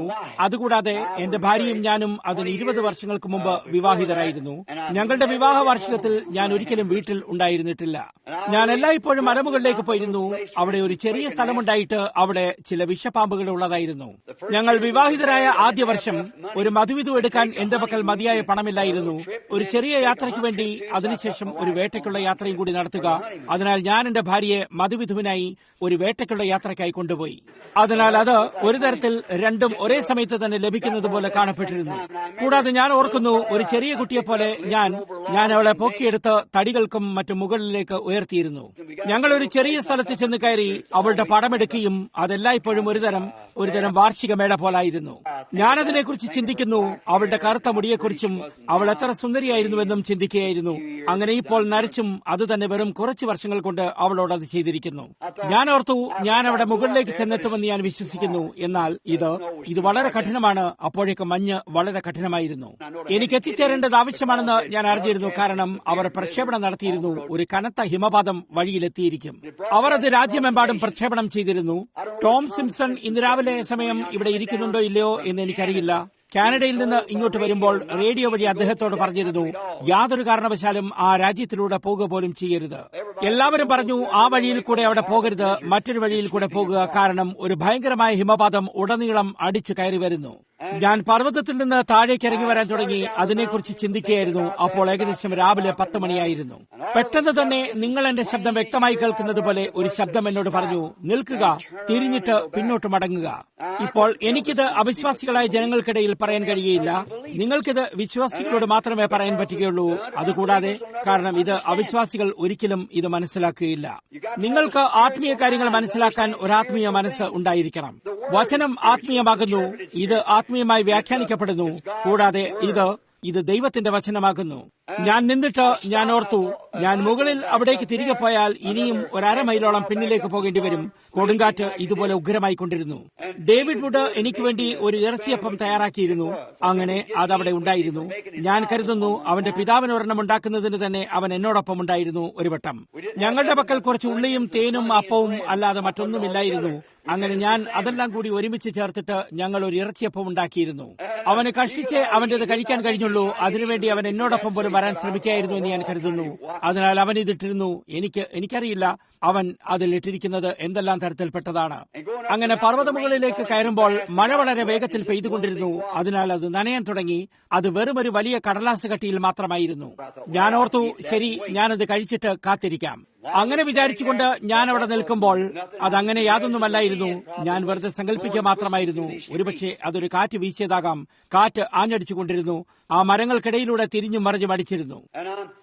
അങ്ങനെ ഞാൻ മുന്നോട്ട് നടക്കാൻ തുടങ്ങി. എനിക്ക് നടക്കാൻ കഴിഞ്ഞില്ല. ഞാൻ ഓർത്തു, ശരി, ഞാൻ തിരികെ പോകാമെന്ന് ഞാൻ വിചാരിക്കുന്നു. ഞാനത് വീണ്ടും കേട്ടു, നീ വരുന്നിടത്തേക്ക് തന്നെ തിരികെ പോകുക. അതങ്ങനെ തന്നെ പറഞ്ഞു. ഞാൻ പർവ്വതത്തിന്റെ മുകളിലേക്ക് പോകാൻ തുടങ്ങി. എന്നിട്ട് നിന്നു. ഞാൻ ഓർത്തു, ഒരുപക്ഷെ ഞാൻ എവിടെയായിരുന്നുവോ അവിടേക്ക് തിരികെ മടങ്ങാൻ ഭയപ്പെടുന്നതായിരിക്കാം. കാരണം ഈ കാറ്റ് അതിഭയങ്കരമായിരുന്നു. പലപ്പോഴും സമയങ്ങളിൽ അതായത് ദൈവം നമ്മെ വളരെ അപകടകരവും അതിരുകടന്നതുമെന്ന് നമുക്ക് തോന്നുന്ന കാര്യങ്ങൾ ചെയ്യാൻ ഇടയാക്കുന്നു. എപ്രകാരം മോശ ആ വടിയും കൊണ്ട് മിസ്രൈമിനെ പിടിച്ചെടുക്കാൻ പോകുന്നതിനെ കുറിച്ച് എന്ത് പറയുന്നു? അതുപോലെ നാം കണ്ടുപിടിക്കുന്ന എല്ലാ കാര്യങ്ങളും, അതായത് ദൈവം അസാധ്യമായ കാര്യങ്ങളെ നമ്മോട് ചോദിക്കുന്നു. നോക്കൂ, ആയതിനാൽ ദൈവം അസാധ്യമായ കാര്യങ്ങളെ ചെയ്യുകയും അത് ചെയ്തത് മനുഷ്യനല്ലെന്ന് അവൻ അറിയുന്നതിനിടയാക്കുന്നു. അത് ദൈവമാണ് അതുപോലെയുള്ള കാര്യങ്ങളെ ചെയ്യുന്നത്. ഞാൻ വീണ്ടും മലയുടെ മുകളിലേക്ക് തിരികെ കയറിപ്പോയി. അതിഭയങ്കരമായി വീശുന്ന മരങ്ങളെ വളച്ചൊടിക്കുന്ന കാറ്റിൽ കൂടെ എന്റെ വഴിയെ കണ്ടുപിടിച്ചു കൊണ്ടുപോയി. ഞാൻ ഒരിടത്ത് ചെന്നിരുന്ന് എന്റെ തോക്കെടുത്തു. അതിന്റെ കുഴൽ കണ്ണാടി നനയാതിരിക്കാൻ അതിനെ ഇങ്ങനെ മുകളിലേക്കാക്കി വെച്ചു. അത്തരം സമയങ്ങളിൽ കരടി ഓടാറുണ്ട്. അതുകൊണ്ട് ഞാൻ തോക്കിന്റെ കുഴൽ കണ്ണാടി തിരികെ എന്റെ ഉടുപ്പിന്റെ അടിയിൽ അതിപ്രകാരം വെച്ചിട്ട് ഒരു നിമിഷം ഞാൻ അവിടെ ഇരുന്നു. ഞാൻ ഓർത്തു, ഞാനിവിടെ ഇരുന്നു കൊണ്ട് എന്താണ് ചെയ്യുന്നത്? എന്നാൽ ദൈവം നിഗൂഢമായ വഴികളിലൂടെ പ്രവർത്തിക്കുന്നു.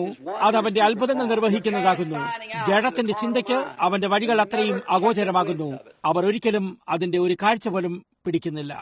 അങ്ങനെ ഞാൻ തിരികെ മുകളിലേക്ക് നടന്നു ചെന്നിരിക്കുകയും അവിടെ ഇരുന്നു കൊണ്ട് ദൈവത്തെക്കുറിച്ച് ചിന്തിക്കാൻ തുടങ്ങി. എന്തുകൊണ്ടാണ് ഞാൻ തിരിച്ചു വരുന്നതെന്ന് ആശ്ചര്യപ്പെട്ടു. ഞാൻ ഓർത്തു, ഞാൻ ഈ കുന്നിന്റെ ചുവട്ടിൽ എത്തുമ്പോഴേക്കും ആ കൊടുങ്കാറ്റ് എല്ലായ്പ്പോഴും കൂടുതൽ ഭയാനകരമായി തീരുകയും കൂടുതൽ അടുത്തുകൊണ്ടിരിക്കുകയും ചെയ്യും.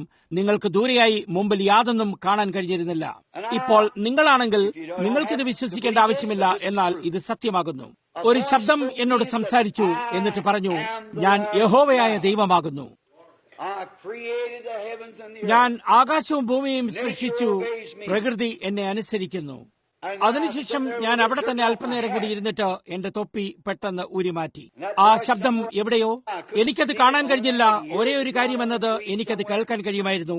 അത് അവിടെയുള്ള ആ വൃക്ഷങ്ങൾക്ക് ചുറ്റുമായി എവിടെയോ ആയിരുന്നു. ഞാൻ ഓർക്കുകയായിരുന്നു, സാധാരണയായി ആ വെളിച്ചം നിങ്ങൾ കാണുന്നതും നിങ്ങൾക്ക് എല്ലാവർക്കും അതിനെക്കുറിച്ച് അറിയാവുന്നതുമാണ്. സാധാരണയായി അത് അവിടെ ഉണ്ട്. എന്നാൽ ഞാൻ എല്ലായിടത്തും നോക്കിയും എനിക്ക് ആ വെളിച്ചം കാണാൻ കഴിഞ്ഞതുമില്ല. ഞാൻ ചോദിച്ചു, നീ എവിടെയാകുന്നു? ഓ ദൈവമേ, എന്റെ സൃഷ്ടാവേ. ഞാൻ ചുറ്റുമായി നോക്കി, എനിക്ക് അതിനെയും കേൾക്കാൻ കഴിഞ്ഞില്ല. അത് അവന്റെ ശബ്ദമായിരുന്നു. ഞാൻ കുറച്ചു നിമിഷങ്ങളൂടി കാത്തിരുന്നു. അവൻ പറഞ്ഞു, നീ അണ്ണാനുകളോട് കൽപ്പിച്ച് അതിനെ അസ്തിത്വത്തിൽ കൊണ്ടുവരാൻ നിന്നോട് സംസാരിച്ച യഹോവയായ ദൈവം ഞാനാകുന്നു. നിങ്ങൾക്കെല്ലാവർക്കും അതിനെക്കുറിച്ച് അറിയാം. അതുകൊണ്ട് എന്നെ സഹായിക്കൂ. ഈ വേദപുസ്തകം എന്റെ മുമ്പിൽ വെച്ചുകൊണ്ട് ഈ കൃതജ്ഞതയുടെ പ്രഭാതത്തിൽ, ഇപ്പോൾ അത് സത്യമല്ലെങ്കിൽ ദൈവം ഈ പ്രസംഗപീഠത്തിൽ വെച്ച് ഇപ്പോൾ തന്നെ എന്നെ ശിക്ഷിക്കട്ടെ. നോക്കൂ, ഇത് സത്യമാകുന്നു. അവൻ ഇപ്പോഴും അത്രയും തന്നെ സൃഷ്ടാവാകുന്നു. അബ്രഹാമിന് വേണ്ടി ഒരാട്ടിൻകുട്ടിയെ നൽകാൻ കഴിയുന്ന ഒരു ദൈവമാകുന്നു. അവന് നോക്കിക്കൊള്ളാൻ കഴിയും. അവനിപ്പോഴും യഹോവ ഇരയാകുന്നു. യഹോവയ്ക്ക് നോക്കിക്കൊള്ളാൻ കഴിയും. അബ്രഹാമിന് ആ ആട്ടിൻകുട്ടിയെ എവിടെ നിന്ന് ലഭിച്ചു? നോക്കൂ, സാംസ്കാരിക ജീവിതത്തിൽ നിന്നും ഒരു 3 ദിവസത്തെ യാത്ര പർവ്വതത്തിന് മുകളിൽ എത്തുന്നതിനാവശ്യമായിരുന്നു. അവിടെ വെള്ളമോ അല്ലെങ്കിൽ മറ്റ് യാതൊന്നുമോ ഇല്ലായിരുന്നു. അവനൊരാട്ടിൻകുട്ടിയെ ആവശ്യമുണ്ടായിരുന്നു. അവിടെ ഒരു ആട്ടുകൊറ്റൻ കാട്ടിൽ പിടിപെട്ട് കിടന്നിരുന്നു. കൊമ്പ് കാട്ടിൽ പിടിപെട്ട് കിടന്നിരുന്നു. അബ്രഹാം ഈ യാഗപീഠം ഉണ്ടാക്കാനായി അവിടെ എല്ലായിടത്തും പോയി അവിടെ ചുറ്റുപാട് പോയി കല്ലുകൾ എടുത്തുകൊണ്ടുവന്നിരുന്നു.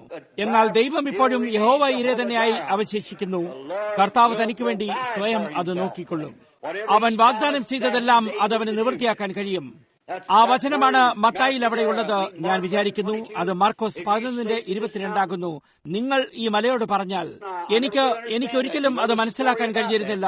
അതിനെക്കുറിച്ചുള്ള കഥ നിങ്ങൾക്കറിയാമല്ലോ. അങ്ങനെ അതുകൊണ്ട് എന്നെ സഹായിക്കൂ, അത് സത്യമാണ്.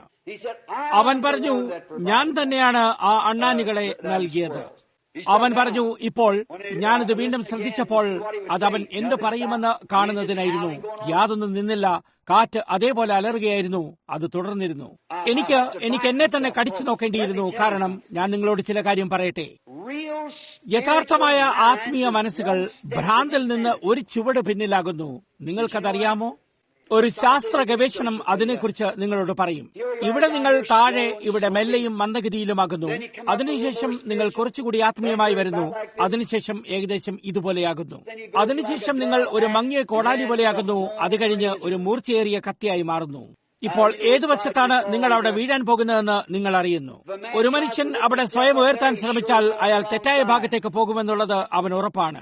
ദൈവം അവനെ ഉയർത്തുന്നുവെങ്കിൽ അവൻ ശരാശരി മനുഷ്യനേക്കാൾ വളരെ ഉയരത്തിലാണ്. അവിടെയാണ് ദർശനങ്ങളും അതുപോലുള്ള കാര്യങ്ങളും പൊട്ടിത്തുറക്കപ്പെടുന്നത്. ദൈവരാജ്യം അവിടെയാകുന്നു. കവികളെയും പ്രവാചകന്മാരെയും അങ്ങനെയുള്ളവരെല്ലാം നാഡീരോഗം ബാധിച്ചവരായി പരിഗണിക്കപ്പെട്ടിട്ടുള്ളത് അവിടെയാകുന്നു. യേശുവിനെ സ്വയം ഒരു ഭ്രാന്തൻ എന്ന് വിളിച്ചിരുന്നു.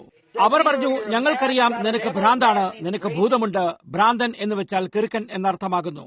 കാലഘട്ടങ്ങളിൽ കൂടിയുള്ള എല്ലാ കവികളെയും പ്രവാചകന്മാരെയും നോക്കൂ. അതേപോലെ അവരെയെല്ലാം കണക്കാക്കപ്പെട്ടിരുന്നു. അത് അങ്ങേയറ്റത്തെ ശ്രമമാണ്. ശ്രമിക്കുക. നിങ്ങൾ നിങ്ങളെ തന്നെ സ്വയം അവിടേക്ക് വലിച്ചു കയറ്റാൻ ശ്രമിച്ചാൽ നിങ്ങൾ പോയി കഴിഞ്ഞിരിക്കും. നിങ്ങൾക്ക് ഒരിക്കലും അത് ചെയ്യാൻ കഴിയില്ല. അതിനുവേണ്ടി മഹത്വത്തിൽ നിന്നും ഒരു കൈ താഴേക്കെത്തേണ്ടത് ആവശ്യമാകുന്നു. അത് നിങ്ങളെ ആ മുനയിൽ പിടിച്ചു നിർത്തുന്നതിനാകുന്നു. അത് ശരിയായതും തെറ്റായതുമായ കാര്യങ്ങൾക്കിടയിലാകുന്നു. അങ്ങനെ ആ മുനകളിൽ നിന്നുകൊണ്ടാണ് നിങ്ങൾ ബെയൂല വിവാഹസ്ഥ ദേശത്തേക്ക് നോക്കുന്നത്. അതിനുശേഷം ശരിക്കും ആ നാഴികയിൽ തന്നെ അത് വീണ്ടും സംസാരിച്ചു. അങ്ങനെ ഞാൻ അവിടെ ഇരിക്കുമ്പോൾ ശരിക്കും അതേ സമയത്ത് തന്നെയായിരുന്നു. അവൻ പറഞ്ഞു, ഞാനാകുന്നു അന്ന് രാത്രിയിൽ പടകിൽ നിന്നുകൊണ്ട് കാറ്റിനെയും തിരമാലകളെയും നിർത്തലാക്കിയത്. എന്നിട്ട് പറഞ്ഞു, നിന്റെ കാലിൽ എഴുന്നേറ്റ് നിന്നുകൊണ്ട് ഈ കൊടുങ്കാറ്റിനെ ശാസിക്കുക. അത് നീ എന്താണോ പറയുന്നത് കൃത്യമായി അനുസരിക്കും. അതായിരുന്നു ശുശ്രൂഷയുടെ ആ 3-ാം ഘട്ടത്തിലേക്ക് വന്നുകൊണ്ടിരുന്നത്. അത് വർഷങ്ങളായി മുന്നോട്ട് വന്നുകൊണ്ടിരിക്കുകയായിരുന്നു. അവിടെ എന്തോ വിഷമിപ്പിക്കുന്ന കാര്യങ്ങളിലേക്ക് പോകുന്നത് പോലെ അത് കാണപ്പെട്ടിരുന്നു. ഞാൻ ഓർത്തു, ഓ ചെയ്യരുത്. എന്നാൽ അതായിരുന്നു കൃത്യമായും എന്താണോ അവൻ ചെയ്തത്. അങ്ങനെ ഇത് വീണ്ടും അവനാകുന്നു. അത് കൃത്യമായും വീണ്ടും അവന്റെ തന്നെ ആത്മാവാകുന്നു, കൃത്യമായുമാകുന്നു. എന്നാൽ എനിക്ക് മറുവശത്ത് വളരെയധികം ശാരീരികമായ അനുകരണങ്ങൾ നടന്നിരിക്കുന്നു. അതിനെക്കുറിച്ച് ചിന്തിക്കുന്നത് പോലും എന്നെ ഭയപ്പെടുത്തുന്നു. കാരണം നിങ്ങൾക്കെല്ലാവർക്കും അതുണ്ടാകും. അത് ഈ ലോകത്തിലുള്ളതുപോലെ തന്നെ ഉറപ്പായ കാര്യമാണ്. അവിടെ എല്ലായ്പ്പോഴും ഒരു സമ്മിശ്ര ജാതി ഉണ്ടായിരിക്കുന്നു. അതുകൊണ്ട് ആ ശാരീരികമായ അനുകരണങ്ങൾ അതിനെ പിന്തുടരേണ്ടതായിട്ടുണ്ട്. അത് അവൻ അവന്റെ നാളുകളിൽ ചെയ്തു, അത് മോശയുടെ കാലത്തും സംഭവിച്ചു, അതെല്ലാ കാലങ്ങളിലും അത് ചെയ്യും. പരിശുദ്ധാത്മാവ് തന്റെ പ്രവൃത്തി ചെയ്യാൻ ശ്രമിക്കുന്ന ഈ ദിവസത്തിലും അത് ചെയ്യും. എന്നാൽ അപ്പോഴും ഒരു വ്യക്തി ആത്മീയനാണെങ്കിൽ ശാരീരിക അനുകരണങ്ങൾ യഥാർത്ഥമായി ഇതിനെ വലുതാക്കി കാണിക്കുക മാത്രം ചെയ്യുന്നു. അതാണ് ദൈവത്തിന്റെ യഥാർത്ഥ ലേഖനം. അങ്ങനെ ആ സമയത്ത് അവിടെ നിൽക്കുമ്പോൾ ഞാൻ എഴുന്നേറ്റ് നിന്നിട്ട് ഞാൻ പറഞ്ഞു, ദൈവമായ കർത്താവേ, പ്രകൃതിയുടെ മഹാനായ സൃഷ്ടാവേ, അത് നീയാണ് അത് സംസാരിക്കുന്നതെന്ന് ഞാൻ വിശ്വസിക്കുന്നു. ഒരു വട്ടം പോലും എപ്പോഴെങ്കിലും നീ എന്നെ എന്തെങ്കിലും തെറ്റായിട്ടുള്ളത് കാണിച്ചിട്ടില്ല. അതുപോലെ തന്നെ ഒരു വട്ടം പോലും സംഭവിക്കാനിരിക്കുന്നതല്ലാതെ മറ്റൊന്നും പറയാൻ നീ എന്നെ അനുവദിച്ചിട്ടില്ല. ഞാൻ പറഞ്ഞു, ആ കാരണത്താൽ ഈ പ്രകോപിതമായിക്കൊണ്ടിരിക്കുന്ന കൊടുങ്കാറ്റിനോട് ഞാൻ പറയുന്നു, നിങ്ങളുടെ സ്ഥാനങ്ങളിലേക്ക് പോകുക, തിരികെ പോകൂ, ഇതിനെ ഒറ്റയ്ക്ക് വിട്ടുകളയുക. കൂടാതെ ഞാൻ കൽപ്പിക്കുന്നു, അതായത് അടുത്ത 4 ദിവസത്തേക്ക് സൂര്യൻ പ്രകാശിക്കട്ടെ. അത് ഈ മനുഷ്യർക്ക് അവരുടെ സമ്മാനങ്ങൾ ലഭിക്കുന്നതുവരെയും അതോടൊപ്പം ഈ മലമുകളിൽ നിന്ന് പുറത്തു കടക്കാൻ എനിക്കവരെ സഹായിക്കാൻ കഴിയുന്നതുവരെയും ആയിരിക്കട്ടെ. ദൈവമായ കർത്താവെ, അവിടെ നിന്ന് രാവിലെ എന്റെ ഏക ന്യായാധിപനാകുന്നു. ആ മഴയും കാര്യങ്ങളും വളച്ചൊടിയുന്ന മരങ്ങളും ഒരു നിമിഷ നേരത്തിനുള്ളിൽ അതിന്റെ ഒരംശം പോലും അവിടെ ഉണ്ടായിരുന്നില്ല. ഞാൻ നോക്കുമ്പോൾ അവിടെ ഒരു കാറ്റ് മറ്റേ ദിശയിൽ നിന്ന് അവിടേക്ക് വന്നു. ആ പർവ്വതത്തിന് മുകളിലൂടെ ആ മേഘങ്ങളെ അത് ഇതുപോലെ മുകളിലേക്ക് ഉയർത്തി മാറ്റി. ഏതാനും കുറച്ച് നിമിഷങ്ങൾക്കകം സൂര്യൻ ഉദിച്ചു വരികയായിരുന്നു. നേരെ മുകളിൽ കൂടി താഴേക്ക് പ്രകാശിച്ചുകൊണ്ട് അതിന് കഴിയാവുന്നത്ര മനോഹരമായി കടന്നു വന്നു. അത് ശരിക്കും ജർമ്മനിയിൽ വെച്ച് ചെയ്ത അതേ രീതിയിലായിരുന്നു. ജർമ്മനിയിലെ കഥ നിങ്ങൾ ഓർക്കുന്നുണ്ടാകുമല്ലോ. അപ്പോൾ ആ മന്ത്രവാദികൾ ഒരു വശത്ത് 15 പേർ ഒരു കത്രിക എടുത്ത് ഒരു തൂവൽ മുറിച്ചുകൊണ്ട് ഈ വഴിയിലേക്ക് അത് തിരികെ ചൂണ്ടിക്കാണിക്കുകയും അവിടെ നിന്നുകൊണ്ട് അവരുടെ ക്ഷുദ്രവിദ്യകൾ നടത്തിക്കൊണ്ട് 30,000-ഓളം ജനങ്ങൾ കൂടിയിരുന്ന ആ കൂടാരം തകർത്ത് കളയുമെന്ന് അവർ പറഞ്ഞു. സഹോദരൻ ആർഗൻ ബ്രൈറ്റ് അവിടെ നിൽപ്പുണ്ടായിരുന്നു. ഇവിടെ ഇതാ ആ കൊടുങ്കാറ്റ് കടന്നു വരികയും ഒരു മേഘം നേരെ മുകളിലേക്ക് കടന്നു വന്നു. ഞാൻ സഹോദരൻ ലോസ്റ്ററിനോടൊപ്പം അവിടെ നിന്നിരുന്നു. നിങ്ങളിൽ പലരും അദ്ദേഹത്തെ അറിയും. ഇവിടെ അമേരിക്കൻ വംശജനായ ആ ജർമ്മനിക്കാരൻ അവിടെ എന്റെ വ്യാഖ്യാതാവായിരുന്നു. അങ്ങനെ അദ്ദേഹം അവിടെ തന്നെ നിന്നിരുന്നു. ഞാൻ പറഞ്ഞു, ഇത് വ്യാഖ്യാനിക്കരുത്. എന്നാൽ ഞാൻ പറഞ്ഞു, ദൈവമായ കർത്താവേ, നീ എനിക്കൊരു ദർശനം നൽകുകയും എന്നെ ജർമ്മനിയിലേക്ക് അയക്കുകയും ചെയ്തു. ഈ മന്ത്രവാദികൾ ഈ കൊടുങ്കാറ്റിനെ ഉയർത്തിക്കൊണ്ടുവന്നിരിക്കുന്നു. നീ സൃഷ്ടിയുടെ ദൈവമാകുന്നു. നീ തന്നെ ദൈവമെന്നറിയാൻ ഇടയാകട്ടെ. ആരും തന്നെ ഇംഗ്ലീഷ് മനസ്സിലാക്കാൻ കഴിയുന്നവരില്ലായിരുന്നു. അതുതന്നെയും ഒരു ഡസനോളം പോലും ആളുകൾ ഞാൻ എന്താണ് സംസാരിക്കുന്നതെന്ന് അറിയുന്നവരായി അവിടെ ഉണ്ടായിരുന്നില്ല. അപ്പോൾ തന്നെ ഉടനെ ആ കൂടാരം ഇതുപോലെ ഉയരാൻ തുടങ്ങിയിരുന്നു. 30,000 ജനങ്ങൾ അതിന് കീഴിലായിരിക്കുകയും അത് മേലോട്ടും താഴോട്ടും ഇതുപോലെ ഉയരുകയും താഴുകയും ചെയ്തിട്ട് സ്ഥിരമായി നിൽക്കുകയും മേഘങ്ങളും ഇടിമുഴക്കവും മാറിപ്പോവുകയും ചെയ്തു. അടുത്ത 5 മിനിറ്റിനുള്ളിൽ സൂര്യൻ അവിടേക്ക് പ്രകാശിച്ചുകൊണ്ട് കടന്നു വന്നു. അപ്പോൾ ഏകദേശം 15,000-ഓളം ജർമ്മൻകാർ കർത്താവായ യേശു ക്രിസ്തുവിലേക്ക് കടന്നു വന്നു. അവനിപ്പോഴും ദൈവമാകുന്നു. അവൻ എപ്പോഴും ദൈവമായിരുന്നതുപോലെ അത്രയും തന്നെ ദൈവമാകുന്നു.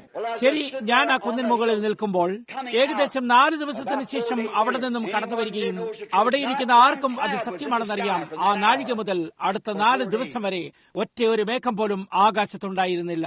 ഞാൻ താഴേക്ക് ഇറങ്ങി വന്നിട്ട് പുറത്തേക്ക് ഇറങ്ങിയപ്പോൾ ഞങ്ങൾ മലകളിൽ നിന്ന് ഇറങ്ങി വരുമ്പോൾ ഇന്ധനം വാങ്ങുന്നതിനായി പോയിരുന്നു. ഞാൻ പറഞ്ഞു, നമുക്ക് വേണ്ടത്ര വരൾച്ചയായിരിക്കുന്നു. പറഞ്ഞു, അതെ, ഇത് വരൾച്ചയായിരിക്കുന്നു. എന്നിട്ട് അദ്ദേഹം പറഞ്ഞു, കഴിഞ്ഞ ദിവസം ഞങ്ങൾ ഒരു കൊടുങ്കാറ്റിനെ പ്രതീക്ഷിച്ചിരുന്നു, വരുമെന്ന് കരുതി. എന്നാൽ ഞങ്ങൾക്കറിയില്ല, ആ സംഗതി നിന്നുപോയി. നോക്കൂ, ഞാൻ കോളറാഡോയുടെ മറുഭാഗത്തേക്ക് ഓടിച്ചുപോയി കുറച്ച് ഇന്ധനം എടുക്കുന്നതിനായി നിർത്തി. ബില്ലിപ്പോൾ എന്റെ മകൻ അവിടെ പിന്നിലായിരിക്കുന്നു. ഞങ്ങൾ ഒരുമിച്ചുണ്ടായിരുന്നു. ഞാൻ പറഞ്ഞു, അതിവിടെയും നിന്നിരുന്നോ എന്ന് നമുക്ക് നോക്കാം. ഞാൻ അകത്തേക്ക് ഓടിച്ചു കയറി. ഞാൻ പറഞ്ഞു, സുപ്രഭാതം. എന്നിട്ട് ഞങ്ങൾ ആ മനുഷ്യനോട് സംസാരിച്ചു തുടങ്ങി. അദ്ദേഹം പറഞ്ഞു, സുപ്രഭാതം. ഞാൻ പറഞ്ഞു, തീർച്ചയായും ഒരു മനോഹരമായ ദിവസം തന്നെ. അദ്ദേഹം പറഞ്ഞു, അതെ, ആ പഴയ സൂര്യൻ പുറത്തു വരുന്നു, വീണ്ടും ചൂടാക്കുകയാണ്. എന്നിട്ട് പറഞ്ഞു, ഈ വേനൽക്കാലത്ത് അവൾ ഞങ്ങളെ ചുട്ടുകളയുമെന്ന് ഉറപ്പാണ്. ഞാൻ പറഞ്ഞു, അതെ. ഞാൻ പറഞ്ഞു, ശരി, അത് രാജ്യമൊട്ടുക്കാണല്ലോ. അദ്ദേഹം പറഞ്ഞു, അതെ, എനിക്ക് മനസ്സിലായി. എന്നിട്ട് ഞാൻ പറഞ്ഞു, നിങ്ങൾക്ക് നിങ്ങളുടെ കൊടുങ്കാറ്റിനുള്ള സമയം ഏകദേശമായി കഴിഞ്ഞിരിക്കുന്നു. അദ്ദേഹം പറഞ്ഞു, എന്ത് സംഭവിച്ചുവെന്ന് നിങ്ങൾക്കറിയാമോ? പറഞ്ഞു, എല്ലാ പത്രങ്ങളിലും റേഡിയോയിലും മറ്റെല്ലാ കാര്യങ്ങളിലും കൂടി കഴിഞ്ഞ ദിവസം വരുന്ന കൊടുങ്കാറ്റിനെ കുറിച്ച് പറഞ്ഞിരുന്നു. അങ്ങനെ മേഘങ്ങൾ വരികയും കൊടുങ്കാറ്റ് തുടങ്ങുകയും ചെയ്തു. ഒറ്റയടിക്ക് അതിനെന്താണ് സംഭവിച്ചതെന്ന് ഞങ്ങൾക്കറിയില്ല. അതെല്ലാം കൂടെ തിരികെ പോയി. അവനിപ്പോഴും ദൈവമാകുന്നു. അവൻ എപ്പോഴും ദൈവമായിരുന്നതുപോലെ അത്രയും തന്നെ ദൈവമാകുന്നു. എന്നാൽ ദൈവം ഒരു മനുഷ്യനോട് അത് പറയുന്നതിന് വേണ്ടി മുൻകൂട്ടി പറയാതെ ഒരു മനുഷ്യൻ ആ കാര്യങ്ങളെ എങ്ങനെ പറയാൻ കഴിയും? നോക്കൂ, ഒരു മതിപ്പിനടിയിലായിട്ടല്ല. എന്നാൽ നിങ്ങൾ എന്താണ് പറയുന്നതെന്ന് നിങ്ങൾക്കറിയാം. എങ്കിൽ പിന്നെ അത് ചെയ്യുക. എന്നാൽ കാത്തിരിക്കുക, അത് പറയാൻ വേണ്ടി ശ്രമിക്കരുത്. അതാണ് വഴി. ധാരാളം ജനങ്ങൾ, ഞാൻ കരുതുന്നു അത് ദൈവത്തിന്റെ കൃപാവരങ്ങളാകുന്നു. അതറിയാൻ കാത്തിരിക്കുക. ഇത് ദൈവമാണെന്ന് നിങ്ങൾക്കറിയാം. നോക്കൂ, ആ ശബ്ദം വരുന്നതുവരെ കാത്തിരിക്കുക. നിങ്ങളത് കേൾക്കുകയും അതറിയുകയും അത് കാണുകയും ചെയ്യും. അപ്പോൾ നിങ്ങൾക്ക് പറയാൻ കഴിയും, ഇത് കർത്താവ് അരുളി ചെയ്തതാകുന്നു. ഇത് കർത്താവ് അരുളി ചെയ്തതല്ലെങ്കിൽ പിന്നെ അത് നിങ്ങളുടെ തോന്നലാണ്. അതെന്തെങ്കിലും മറ്റാരെങ്കിലും ചിന്തിക്കുന്നതാകുന്നു. ജനങ്ങളോട് അഭ്യർത്ഥിക്കുന്നു, എനിക്കായി ഇത് പറയുക, എനിക്കായി ഇത് ചെയ്യുക. നിങ്ങൾ ദൈവത്തോട് സത്യസന്ധനാണെങ്കിൽ ദൈവം അത് ആദ്യം നിങ്ങളോട് പറയുന്നത് വരെ നിങ്ങൾക്കത് എങ്ങനെ ചെയ്യാൻ കഴിയും? എനിക്ക് നിങ്ങളോട് എങ്ങനെ പറയാൻ കഴിയും? ജാക്ക് മോർ ഇപ്രകാരം പറയുന്നു, എന്നാൽ ജാക്ക് മോർ എന്നോട് ഒന്നും തന്നെ പറഞ്ഞിട്ടില്ലാതിരിക്കെ ഞാൻ എങ്ങനെ പറയും? നോക്കൂ, ഇതാദ്യം ദൈവത്തിൽ നിന്ന് വരേണ്ടതാകുന്നു, ഒരു തോന്നലല്ല. അത് ദൈവമായിരിക്കണം. അപ്പോൾ പിന്നെ അത് സംഭവിക്കും. കാരണം അത് പിന്നെ കർത്താവ് അരുളി ചെയ്തതാകുന്നു. ഇപ്പോൾ എല്ലാവർക്കും അത് ഉണ്ടായിരിക്കുന്നില്ല. ഇല്ല ശ്രീമാൻ, അത് ആ രീതിയിലാവുകയില്ല. അതൊരിക്കലും ആ രീതിയിലായിരുന്നില്ല. അതൊരിക്കലും ആ രീതിയിലായിരിക്കില്ല. ദൈവം ഒരു വ്യക്തിയുമായി ഇടപെടുന്നു. അവൻ നോഹയുടെ കാലത്ത് അത് ചെയ്തു, അവൻ യോശുവയുടെ കാലത്ത് അത് ചെയ്തു, അവൻ മോശയുടെ കാലത്ത് അത് ചെയ്തു. അവൻ എല്ലായ്പ്പോഴും അങ്ങനെ ചെയ്തിട്ടുണ്ട്. അവൻ ഒരിക്കലും ഒരു സംവിധാനവും ഉണ്ടാക്കിയിട്ടില്ല. അതൊരു വ്യക്തിയാകുന്നു. കാരണം രണ്ട് പുരുഷന്മാർ ഒരു സമയത്തും ഒരുപോലെ ആകുന്നില്ല. നോക്കൂ, അവൻ ഒരിക്കലും അതിനിയും ചെയ്തില്ല. എന്നാൽ എല്ലാവർക്കും മോശയാകേണ്ടതിന്റെ ആവശ്യമില്ല. അവർക്കത് മനസ്സിലായില്ല. അവർ പിന്തുടരുക മാത്രം ചെയ്തു. പരിശുദ്ധാത്മാവ് ഒരു മനുഷ്യൻ ദൈവത്തിന്റെ അഭിഷിക്തനാണെങ്കിൽ അവനെ പരിശുദ്ധാത്മാവിനെയും വേദപുസ്തകത്തെയും പിന്തുടരാൻ വഴികാട്ടും. എന്തുകൊണ്ടാണെന്നാൽ അവൻ ഒരുവനാണ് ഈ കാര്യങ്ങൾ ചെയ്യുന്നത്. യേശുക്രിസ്തു പരിശുദ്ധാത്മാവിന്റെ രൂപത്തിൽ ജനങ്ങളിൽ പ്രവർത്തിക്കുന്നതാകുന്നു. അവിടെ നിന്നും ഞാൻ താഴേക്ക് നടന്നിറങ്ങാൻ തുടങ്ങി. ഞാൻ അവിടെ തന്നെ നിന്നു. ഞാൻ കരഞ്ഞു. ഒരൊറ്റ നിമിഷത്തിനുള്ളിൽ അവിടെ എന്താണ് സംഭവിച്ചതെന്ന് കണ്ടിട്ട് എനിക്കൊന്നും ചെയ്യാൻ കഴിഞ്ഞിരുന്നില്ല. അവിടെ മുകളിലുണ്ടായിരുന്ന സഹോദരന്മാർ, ഇപ്പോൾ അവർ എത്ര പേരുണ്ടായിരുന്നു? അവരിൽ ആരെങ്കിലും ഇവിടെ ഉണ്ടോ? ഫ്രെഡ് സോത്മാനും മറ്റുള്ളവരും ഇവിടെ സന്നിഹിതരാണെന്ന് ഞാൻ അറിയുന്നു. അവർ അവിടെ ഉണ്ടായിരുന്നു. അല്ല, ഫ്രെഡ് മറ്റൊരു സ്ഥലത്ത് എന്നോടൊപ്പം ഉണ്ടായിരുന്നു. ഇപ്പോൾ അവിടെ മുകളിലായി ഉണ്ടായിരുന്ന ആരെങ്കിലും ഇപ്പോൾ ഇവിടെ സന്നിഹിതരാണോ? സഹോദരൻ ബാങ്ക്സ്വുഡും മറ്റുള്ളവരും ഇതുവരെ ഇവിടെ എത്തിയിട്ടുണ്ടോ? ബില്ലി പോൾ അല്ലാതെ അവിടെ മുകളിലായി ഉണ്ടായിരുന്ന മറ്റാരെങ്കിലും ഇവിടെ ഉണ്ടോ? ഈ ആളുകൾ ഇപ്പോൾ പോയി കഴിഞ്ഞിരിക്കുന്നു. അതെ, കൂടാതെ സഹോദരൻ വുഡ്, സഹോദരൻ ടൈലർ, അല്ലെങ്കിൽ മറ്റേ സഹോദരന്റെ പേര് ഞാൻ മറന്നുപോയിരിക്കുന്നു. അവരിൽ 4 അല്ലെങ്കിൽ 5 പേർ അവിടെ നിന്നിരുന്നു. ഇവിടെയുള്ള ഈ സഹോദരന്മാരായ സഹോദരൻ മാർട്ടിൻ ഇപ്പോൾ പോയിരിക്കുന്നു. ഈ കൊടുങ്കാറ്റ് വരുന്നതിന്റെ കാരണത്താൽ തലേദിവസം തന്നെ പോയിരുന്നു. നിങ്ങളെല്ലാവരും ആ കൊടുങ്കാറ്റിനെ കുറിച്ച് ഓർക്കുന്നുണ്ടാകുമല്ലോ. അതോടൊപ്പം പ്രക്ഷേപണവും അത് വരുന്നുവെന്ന് അവർ പറഞ്ഞു. ഇപ്പോൾ എന്താണ് പറയുന്നത്? നിങ്ങളത് കണ്ടുമുട്ടിയിരിക്കുന്നു.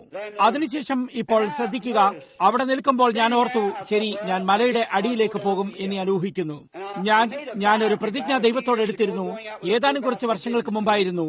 അത് പൂർണ്ണ സുവിശേഷ വ്യവസായക്കാരായ മനുഷ്യരുടെ കൂടെ പുറത്തു പോകുമ്പോൾ ചെയ്തതായിരുന്നു. അതായത്, ഞാൻ മറ്റാർക്കെങ്കിലും വേണ്ടി ഒരു അടിയന്തരമായ ആവശ്യമില്ലാതെ വിനോദത്തിനായി വെടിവെക്കുകയില്ല. ഞാനത് ചെയ്യുകയില്ല. അങ്ങനെ അതെ, ഇത് സഹോദരൻ ജാക്ക് പാൽമർ ആകുന്നു. അദ്ദേഹം ഇവിടെയുണ്ടോ? സഹോദരൻ ജാക്ക്, അദ്ദേഹം ജോർജിയയിൽ നിന്ന് വന്നിരിക്കുന്നു. അദ്ദേഹം സാധാരണയായി ഇവിടെ വരാറുണ്ട്. അദ്ദേഹം അവിടെ നിൽപ്പുണ്ടായിരുന്നു. തലേദിവസം രാത്രി അദ്ദേഹം പറഞ്ഞു, സഹോദരൻ ബ്രഹാം, എനിക്കൊരു മാനിനെ കൊണ്ടുതരിക. ഞാൻ കുലുങ്ങിപ്പോയി. കാരണം എനിക്കറിയാം, 4 അല്ലെങ്കിൽ 5 വർഷം മുമ്പ് ഞാനത് ചെയ്യില്ലെന്ന് ശപഥം ചെയ്തിട്ടുണ്ടായിരുന്നു. കാരണം ആ വർഷം ഞാൻ 19 കടമാനുകളുടെ തലകളെ മാത്രം കൊന്നിരുന്നു, ഒറ്റയ്ക്ക്. അത് വെറുതെ ചുറ്റുമിരുന്നുകൊണ്ട് അവരുടെ വ്യവസായത്തെക്കുറിച്ച് സംസാരിക്കുന്ന വ്യവസായക്കാരായ മനുഷ്യർക്ക് വേണ്ടി മാത്രമായിരുന്നു. എനിക്ക് പുറത്തുപോയി അവരുടെ വിനോദത്തിനായി കൊല്ലേണ്ടി വന്നിരുന്നു. അതൊരു ശരിയായ കാര്യമായി എനിക്കൊട്ടും കാണപ്പെട്ടിരുന്നില്ല. അതിപ്രകാരം എന്നെ ഒരു കൊലപാതകക്കാരുടെ വിഭാഗത്തിലേക്ക് ചേർത്തതുപോലെ തോന്നിയിരുന്നു. എന്നാൽ ഞാനത് ചെയ്യുകയില്ല. ഞാനവരെ അതുള്ളിടത്തേക്ക് കൊണ്ടുപോകും. എന്നാൽ ഞാനവയെ വെടിവെക്കുകയില്ല. അതിനാൽ ഞാൻ അത് ചെയ്യുകയില്ലെന്ന് ഞാൻ ദൈവത്തോട് വാഗ്ദത്തം ചെയ്തിരുന്നു. അങ്ങനെ അതിനുശേഷം ഞാൻ എഴുന്നേറ്റിട്ട് ആ സ്ഥലം വിട്ടു പോവുകയും തിരികെ പോയി കുന്നിറങ്ങി താഴേക്ക് വരാൻ തുടങ്ങിയും അപ്പോൾ ഒരു ശബ്ദം എന്നോട് സംസാരിച്ചുകൊണ്ട് പറഞ്ഞു, എന്നോടൊപ്പം എന്തുകൊണ്ട് നടക്കുന്നില്ല? ഞാൻ പറഞ്ഞു, ദൈവമായ കർത്താവേ, അത് നീയാണെങ്കിൽ ദൈവത്തിന്റെ കൈകൾക്ക് മാത്രമേ ആ മേഘങ്ങൾ വിഭജിക്കാൻ കഴിയുള്ളൂ എന്ന് ഞാൻ അറിയുന്നു. നീ എന്താണോ ചെയ്തത് അതിവിടെ ചെയ്തിരിക്കുന്നു. ഊഷ്മളമായ സൂര്യൻ പ്രകാശിക്കുകയും എന്റെ ഉടുപ്പിനെ ഉണക്കുകയും അതിൽ നിന്ന് നീരാവി ഉയർന്നു വരികയും ചെയ്യുന്നു. എന്നിട്ട് ഞാൻ പറഞ്ഞു, ഒരു വലിയ ഭദ്രാസന പള്ളി, ഈ കന്യാവനം, അതാകുന്നു നിങ്ങൾക്കറിയാം. ഞാൻ പറഞ്ഞു, കർത്താവേ, അതുകൊണ്ട് ഞാൻ ഈ വഴിയിൽ കൂടെ നടക്കാമെന്ന് വിചാരിക്കുന്നു. നിങ്ങൾക്ക് കൃത്യമായ ഒരു ദിശയില്ലെങ്കിലാകുന്നു. ഞാൻ അവിടെ പോയി എന്റെ ഭാര്യയുടെ ഒരു ചെറിയ ഓർമ്മയ്ക്കായി കുറച്ചുനേരം അവിടെ നിൽക്കാൻ ആഗ്രഹിക്കുന്നു. അത് ഞങ്ങളുടെ ആദ്യത്തേതും ഏകമാത്രവുമായ മധുവിധുവിന്റെ ആകുന്നു. നിങ്ങൾക്കറിയാമോ, അത് ഞങ്ങൾക്ക് എപ്പോഴെങ്കിലുമായി പോകാൻ കിട്ടിയ ഏക അവസരമായിരുന്നു. ഞാൻ അവളെ ഒരു വേട്ടയാത്രയ്ക്ക് കൊണ്ടുപോയി. അങ്ങനെ ഞാനിവിടെ ഈ വർഷം വീണ്ടും ഇവിടെ ഈ സഹോദരന്മാരോടൊപ്പം വേട്ടയാടിക്കൊണ്ടിരുന്നു. എന്നാൽ അവൾ അവിടെ ട്യൂസോണിൽ കാര്യങ്ങൾ മുമ്പോട്ട് കൊണ്ടുപോകാനുള്ള ശ്രമത്തിലായിരുന്നു. ഞാൻ അവിടെ വഴിയിൽ കൂടി താഴേക്ക് നടക്കാൻ തുടങ്ങിയിട്ട് ഞാൻ ചിന്തിക്കാൻ തുടങ്ങി. ഇപ്പോൾ ഇത് കേൾവിക്ക് വളരെ തമാശയായി തോന്നുവാൻ പോവുകയാണ്. ഞാൻ എളുപ്പത്തിലാക്കാം, കാരണം നിങ്ങളുടെ ശുശ്രൂഷ ഏകദേശം 10 മിനിറ്റിനുള്ളിൽ ആരംഭിക്കുമെന്ന് ഞാൻ അറിയുന്നു. അങ്ങനെ ഞാൻ അവിടെ കൂടെ നടക്കുകയായിരുന്നു. ഞാൻ ചിന്തിച്ചു, ഓ, എന്തുകൊണ്ടാണ് അവൾ എവിടെയെങ്കിലും പോകുന്നതിനെ കുറിച്ച് എന്നോട് ഒരിക്കലും ഒരു വാക്കുപോലും പറയാതിരുന്നതിനെ കുറിച്ച് അത്ഭുതപ്പെട്ടു പോകുന്നു. ഇന്ന് രാവിലെ സമയം കുറച്ച് നിമിഷങ്ങൾക്കുള്ളിൽ എന്താണ് സംഭവിച്ചതെന്ന് ഞാൻ നിങ്ങളോട് പറയാൻ ആഗ്രഹിക്കുന്നു. ഞാൻ ഓരോ വ്യക്തിയും ഇത് ചിന്തിക്കേണ്ടത് ആവശ്യമാണ്. എന്റെ ഭാര്യയെ പോലെ മറ്റൊരു സ്ത്രീ ഈ ലോകത്തിൽ ഇല്ലെന്ന് ഞാൻ കരുതുന്നു. അവൾ ഒരു അത്ഭുത വ്യക്തിയാകുന്നു. അല്പം ദൈവഭക്തിയാണ്. വീട്ടിൽ തന്നെ നിൽക്കുന്നു. അവൾ എല്ലായ്പ്പോഴും എന്റെ വസ്ത്രങ്ങൾ തയ്യാറാക്കി വെച്ചിരിക്കും. ഞാൻ പുറത്തായിരിക്കും, യാത്രകളിൽ പോയിരിക്കും, അങ്ങനെ എല്ലാമാകുന്നു. തിരികെ വരും, പറയും, അവളെ അല്പം ചെറുതായിട്ടൊന്ന് കളിയാക്കിക്കൊണ്ട് പറയും, ഞാൻ നിന്റെ ഭർത്താവാകുന്നു, നീ എന്റെ ഭാര്യയാണോ? ഇപ്രകാരമായിട്ട് കുഞ്ഞുങ്ങളെ ഉമ്മവയ്ക്കുകയും മുട്ടുകുത്തി പ്രാർത്ഥിക്കുകയും മറ്റും ചെയ്യും. എന്നിട്ട് എന്റെ വസ്ത്രങ്ങൾ ധരിച്ചുകൊണ്ട് എന്റെ മനസ്സ് നഷ്ടപ്പെടാതിരിക്കാൻ ഏതാണ്ട് ആ ജനക്കൂട്ടത്തിൽ നിന്നും മറ്റു കാര്യങ്ങളിൽ നിന്നും മീൻ പിടിക്കുന്നതിനോ അല്ലെങ്കിൽ വേട്ടയ്ക്കോ അവളിൽ നിന്നും ദൂരത്തായി പുറപ്പെട്ടു പോകും. അതെല്ലാം അവൾക്ക് ഒറ്റയ്ക്ക് സ്വയം സഹിക്കേണ്ടി വന്നിരുന്നു. അതിനുശേഷം ഞാൻ വിചാരിക്കാറുണ്ട്, ശരി, ഒരുപക്ഷെ ഞാൻ വീട്ടിലായിരിക്കുമ്പോൾ ഒരേ ഒരു കാര്യം ഞാൻ എല്ലായ്പ്പോഴും ചെയ്യുന്നത്, ഒരേ ഒരു കാര്യം എനിക്കറിയാവുന്നത് ദൈവത്തെയും അവന്റെ വചനത്തെയുമാണ്. ഞാൻ നിരന്തരം ആ കാര്യത്തിൽ സംസാരിക്കുന്നു. അങ്ങനെ ഞാൻ അവിടേക്ക് പോകുകയായിരുന്നു. അപ്പോൾ ഒരു വിചാരം എന്റെ മുമ്പിൽ അവതരിക്കപ്പെട്ടു. പറഞ്ഞു, ശരി, ഒരുപക്ഷെ അവൾ നിങ്ങളെ പോകാൻ അനുവദിക്കുന്നതിന്റെ കാരണം അത് ഈ ജനങ്ങളെ അകറ്റി നിർത്താൻ ഇടയാക്കുകയും അതുപോലെയുള്ള ഇത്യാദി കാരണങ്ങളാലായിരിക്കാം. കൂടാതെ നിങ്ങൾ ഇതുപോലെ അകലെയായിരിക്കുമ്പോൾ അവൾക്ക് കുറച്ചുകൂടി സമാധാനപരമായിരിക്കാൻ കഴിയും. അങ്ങനെ ഞാൻ ആ വിചാരത്തെ എന്നോടൊപ്പം കൂട്ടിക്കൊണ്ടുവരാൻ തുടങ്ങി. അങ്ങനെ ഞാൻ പോകുകയും ഇങ്ങനെയാണ്. അതെ, അങ്ങനെ ഞാൻ ചെയ്തപ്പോൾ എന്റെ മുഖത്ത് ഏകദേശം ഒരാഴ്ചയോളം വളർന്ന താടി രോമങ്ങൾ ഞാൻ കണ്ടു തുടങ്ങി. അത് പകുതിയിലും കൂടുതൽ നരച്ചതായിരുന്നു. ഞാൻ ഓർത്തു, ബിൽ, നീ എവിടേക്കാണ് എത്തിക്കൊണ്ടിരിക്കുന്നതെന്ന് നിനക്കറിയാം. നീ ഇപ്പോൾ തന്നെ പുറത്തായിരിക്കാൻ എത്തിക്കൊണ്ടിരിക്കുകയാണ്.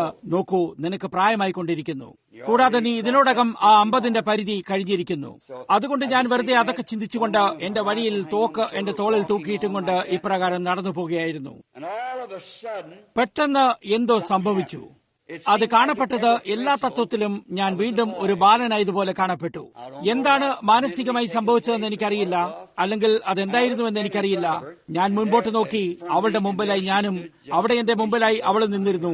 അത് ഞാൻ അവളെ വിവാഹം കഴിച്ചുകൊണ്ട് വന്നപ്പോഴായിരുന്ന അതേ രീതിയിൽ തന്നെ അവൾ അവിടെ നിന്നിരുന്നു. ഞാൻ എന്റെ തോക്ക് നിലത്ത് വെച്ചു. ഞാൻ എന്റെ കണ്ണുകൾ തിരുമ്മി നോക്കി.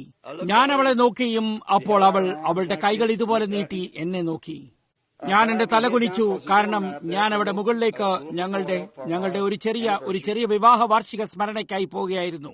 ആ വൃക്ഷങ്ങളുടെ അരികിൽ നിൽക്കുകയും അവിടെ ഒരു കൂട്ടം ചെറിയ മരങ്ങൾ ആ വിഷപ്പാമ്പുകളുടെ സ്ഥലത്തുണ്ടായിരുന്നു. അത് ഞങ്ങൾ അടിറോണ്ടാക്കിൽ കയറുമ്പോൾ വടക്കൻ കാടുകളിൽ അവിടെ മുകളിൽ ഉണ്ടായിരുന്നതുപോലെയായിരുന്നു. ഞാൻ എല്ലായ്പ്പോഴും അവിടെ മുകളിൽ പോകുമായിരുന്നു. ഞാൻ അവിടെ മുകളിൽ ആയിരിക്കുമ്പോഴെല്ലാം എല്ലാ ഒക്ടോബർ മാസം 23-ാം തീയതി അവിടെ പോകുമായിരുന്നു. അങ്ങനെ അവൾ അവിടെ നിന്നിരുന്നു. ഞാൻ എന്റെ തോക്ക് താഴെ വെച്ചിട്ട് അവിടെ നോക്കി. എന്നിട്ട് ഒരു നിമിഷം ഞാൻ നിർത്തിയിട്ട് ഞാൻ എന്റെ തല കുനിച്ചു. ഞാൻ തിരിഞ്ഞു നോക്കി. അവൾ അപ്പോഴും അവളുടെ കൈകൾ നീട്ടി അവിടെ തന്നെ നിന്നിരുന്നു. ഞാൻ ഓർത്തു, എനിക്ക് തീർച്ചയായും എന്റെ മനസ്സ് നഷ്ടപ്പെട്ടിട്ടില്ല. ഞാൻ വീണ്ടും നോക്കി. ഞാൻ ഓർത്തു, ഇതെന്തുകൊണ്ടായിരിക്കണം? ഇവിടെ ഞാൻ ഒരു ചെറുപ്പക്കാരനായിരുന്നു. ഞാൻ എന്റെ കൈകളിലേക്ക് നോക്കി. എന്നിട്ട് ഞാൻ പറഞ്ഞു, കർത്താവേ, ഈ ലോകത്തിലെ എന്റെ ഉത്തരവാദിത്വം നിന്റെ സന്ദേശത്തെ എത്തിക്കുക എന്നതാകുന്നു. തീർച്ചയായും ഇതെനിക്കെന്തോ സംഭവിച്ച കാര്യമാകുന്നു. ഞാൻ വീണ്ടും നോക്കി. അപ്പോൾ അത് ഉടനെ തന്നെ മാഞ്ഞുപോയി. ഞാൻ എന്റെ തോക്കെടുത്ത് എന്റെ തോളിലിട്ടു. എന്നിട്ട് ഞാൻ പറഞ്ഞു, ഒരുപക്ഷെ അത് സംഭവിച്ചത് നീ എന്നെ അതിന്റെ കാരണം അറിയിക്കാൻ ഇടയാക്കുന്നതിനാകാം. ഞാൻ പോകുമ്പോഴൊക്കെ അത് അവളുടെ ഹൃദയത്തെ തകർത്തിട്ടുണ്ടാകും. അത് ഞാൻ വരുമ്പോഴെല്ലാം വേട്ടയാടലിനും അതുപോലുള്ള കാര്യങ്ങൾക്കും പുറപ്പെട്ടു പോകുമ്പോഴാകുന്നു. എന്നാൽ ഞാൻ ഇപ്രകാരം മുമ്പോട്ട് നടക്കാൻ തുടങ്ങിയും ഞാൻ വീണ്ടും എന്റെ തൊപ്പി എടുത്തു മാറ്റി. ഞാൻ പറഞ്ഞു, ദൈവമേ, നീ ഇവിടെ ഉണ്ടെന്ന് ഞാൻ അറിയുന്നു. എന്റെ മനസ്സിൽ യാതൊരു സംശയമില്ല. എന്നാൽ നീ ഇവിടെ തന്നെ ഉണ്ടാകുന്നു. ഞാൻ നിന്നെ വിശ്വസിക്കുന്നു. നിന്റെ എല്ലാ വചനവും നീ തന്നെ ആ സൂര്യനെ എന്റെ പിന്നിലായി പ്രകാശിപ്പിച്ചിരിക്കുന്നു. നീ തന്നെയാണ് ഈ കാര്യങ്ങളൊക്കെയും ചെയ്യുന്നത്. നീ സൃഷ്ടാവാകുന്നു. ഞാൻ അത്രമാത്രം ആലസ്യമുള്ളവനായിട്ട് ഒരു തീരുമാനമെടുക്കാൻ ഞാൻ ഭയപ്പെടുന്നത് പോലെ കാണപ്പെടുന്നു. ഞാൻ എന്തെങ്കിലും തെറ്റ് ചെയ്യുമോ എന്ന് ഞാൻ ഭയപ്പെടുന്നു. ഞാൻ പറഞ്ഞു, ഒരു കാര്യം ഞാൻ നിന്നോട് ചെയ്യാനായി ആവശ്യപ്പെടുന്നതുണ്ട്. എന്റെ ഹൃദയത്തിൽ നിന്ന് ഈ ഭാരം എടുത്തു മാറ്റുക. എനിക്കിനിയും ഏറ്റുപറയാൻ ശ്രമിക്കേണ്ടതിന്റെ യാതൊരു ആവശ്യവുമില്ല. കാരണം കഴിഞ്ഞ 5 വർഷമായി ഞാൻ നിന്നോട് നിരന്തരമായി നിലവിളിക്കുന്നു. ഞാൻ എന്ത് ചെയ്തു? അതെന്താണെന്ന് എന്നോട് പറയുക. ഞാനപ്പോൾ ആ ചെറിയ കുന്നിന്റെ മുകളിലേക്ക് നടക്കുകയായിരുന്നു. അത് ഞാൻ കുറച്ചുനേരം നിൽക്കാൻ വേണ്ടി പോകുന്നതിന് തൊട്ടടുത്തായിരുന്നു. അതെന്റെ ഭാര്യയ്ക്കും കൂടാതെ ദൈവം ഞങ്ങൾക്ക് നൽകിയ വിജയകരമായ വിവാഹ ജീവിതത്തിനു വേണ്ടി കർത്താവിനോട് നന്ദി പറയാൻ മാത്രമായിരുന്നു. അതോടൊപ്പം ഞങ്ങൾക്ക് രണ്ടുപേർക്കും തമ്മിലുള്ള സ്നേഹത്തിനും ഈ കാലങ്ങളെല്ലാം കൂടാതെ ഞങ്ങളുടെ കുഞ്ഞുങ്ങൾക്ക് വേണ്ടിയുമായിരുന്നു ഞാനിത് എല്ലാ ഒക്ടോബർ മാസവും 23-ാം തീയതി ചെയ്യുന്നു. അവിടെ ഒരു ചെറിയ വിഷപ്പാമ്പ് പോലെ ഉണ്ടായിരുന്നു, ഏകദേശം 10 ഇഞ്ച് കനം. അത് ഇതുപോലെയായി മേലോട്ട് വന്നിരുന്നു. ഞാൻ അതുവഴി കടന്ന് അതൊരു തരം എൽ പോലെയായിട്ട് മേലേക്ക് പോയിരുന്നു. അങ്ങനെ ഞാൻ ആ കുന്നിന്റെ മുകളിലേക്ക് നടക്കുമ്പോൾ ഞാൻ ശരിക്കും ക്ഷീണിതനാകുകയും ഞാൻ ആ മരത്തിലേക്ക് ഇതുപോലെ ചാരുകയും ചെയ്തു. അപ്പോൾ എനിക്ക് ഇലകളിൽ എന്തോ തട്ടുന്നത് കേൾക്കാൻ കഴിയുമായിരുന്നു. ഒരു നിമിഷം. ഇപ്പോൾ ഇലകൾ ഉണങ്ങിക്കഴിഞ്ഞിരുന്നു. ഞാൻ അവിടെ നടന്നെത്തുമ്പോഴേക്കും അത് ഏകദേശം 300 അല്ലെങ്കിൽ 400 അടി ദൂരമായിരുന്നു. ഞാൻ നോക്കിയപ്പോൾ അതെന്റെ തന്നെ കണ്ണിൽ നിന്ന് കണ്ണുനീരൊഴുകുകയായിരുന്നു. എന്റെ നരച്ച താടിയിലൂടെ തുള്ളിത്തുള്ളിയായി താഴെ നിലത്ത് വീഴുകയായിരുന്നു. ഞാൻ പറഞ്ഞു, ഓ ദൈവമേ, ഞാൻ എന്തൊരു പരാജയമാകുന്നു. ആ അവസ്ഥയിൽ ഞാൻ അവിടെ തന്നെ നിന്നിരുന്നു. ഞാൻ പറഞ്ഞു, നീ അവളോട് കരുണ കാണിക്കുമെന്ന് ഞാൻ വിശ്വസിക്കുന്നു. ഞാൻ പറഞ്ഞു, ഞാൻ നിന്നോട് കരുണ അപേക്ഷിക്കാൻ യോഗ്യനല്ല. ഞാൻ പറഞ്ഞു, ഏതെങ്കിലും ഒരു ദിവസം എനിക്കറിയാം ഞാൻ നരച്ചുകൊണ്ടിരിക്കുന്നു. കൂടാതെ കർത്താവെ, എനിക്ക് പോകേണ്ടതായിട്ടുണ്ട്.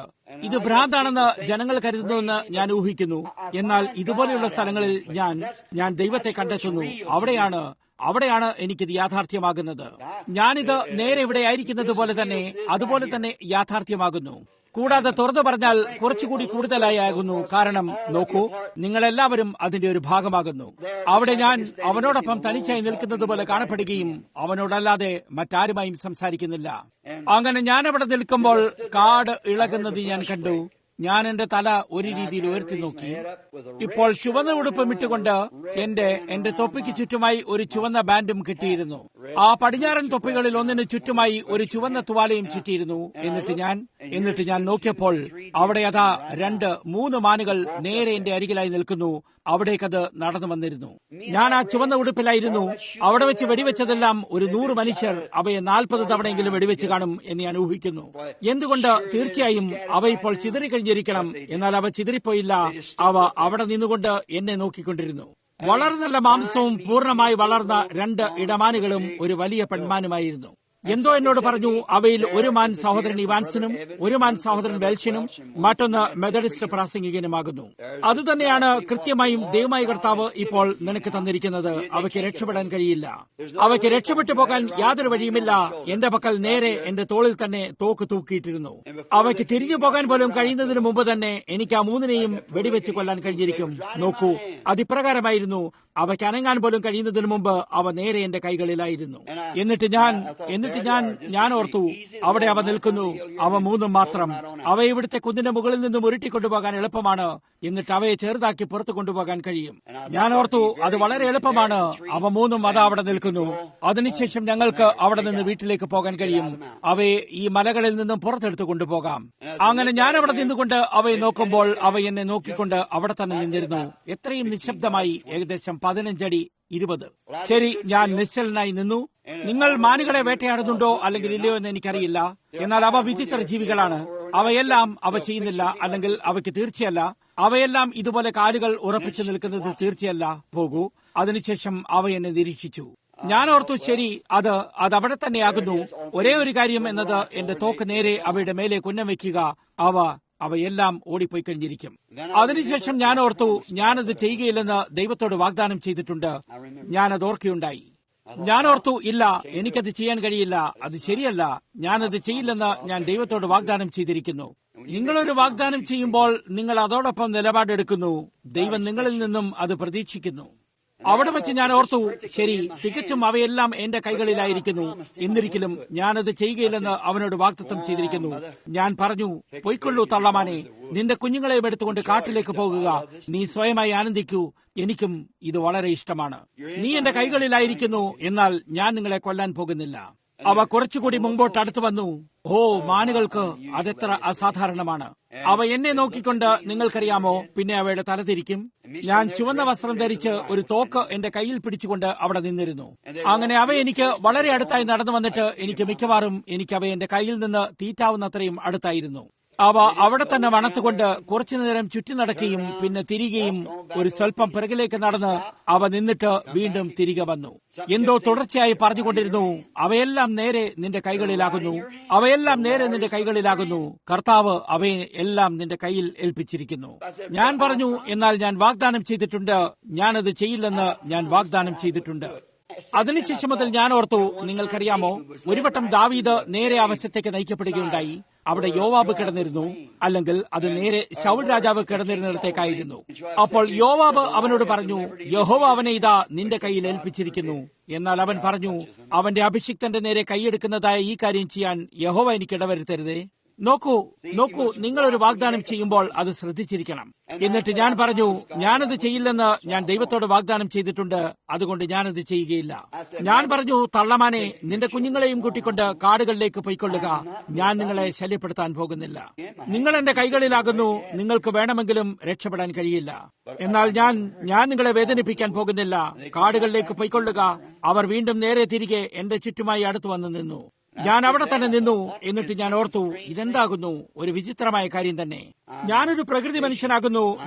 ഞാൻ ദൈവത്തെ പ്രകൃതിയിൽ കാണുന്നു. സൂര്യാസ്തമയവും ഉദയവും രണ്ടുമാകുന്നു. അത് ഒരു മരണം, ജീവിതം, അത് അടക്കമാകുന്നു. അത് മരണവും വീണ്ടും പുനരുത്ഥാനവും അങ്ങനെ എല്ലാമാകുന്നു.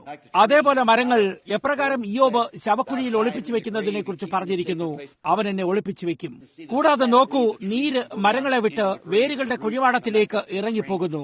അതിനുശേഷം വസന്തകാലത്ത് മടങ്ങി വരുന്നത് പുനരുത്ഥാനമാകുന്നു. എല്ലാ കാര്യങ്ങളും ജീവിതത്തെക്കുറിച്ചും പുനരുത്ഥാനത്തെക്കുറിച്ചും സംസാരിക്കുന്നു.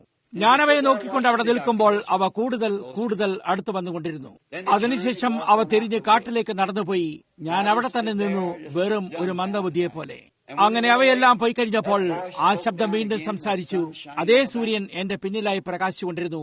എന്നിട്ട് ചോദിച്ചു, നീ നിന്റെ വാഗ്ദാനം ഓർത്തു, നീ ചെയ്തില്ലേ? ഞാൻ പറഞ്ഞു, അതേ കർത്താവേ, ഞാൻ എന്റെ വാഗ്ദാനം ഓർത്തു. എനിക്കറിയാം അത് നീയായിരുന്നു. എന്നാൽ കർത്താവേ, എനിക്ക് നിന്നെ കാണാൻ കഴിയില്ല. എന്നാൽ നീ ഇവിടെ എവിടെയോ ആകുന്നു.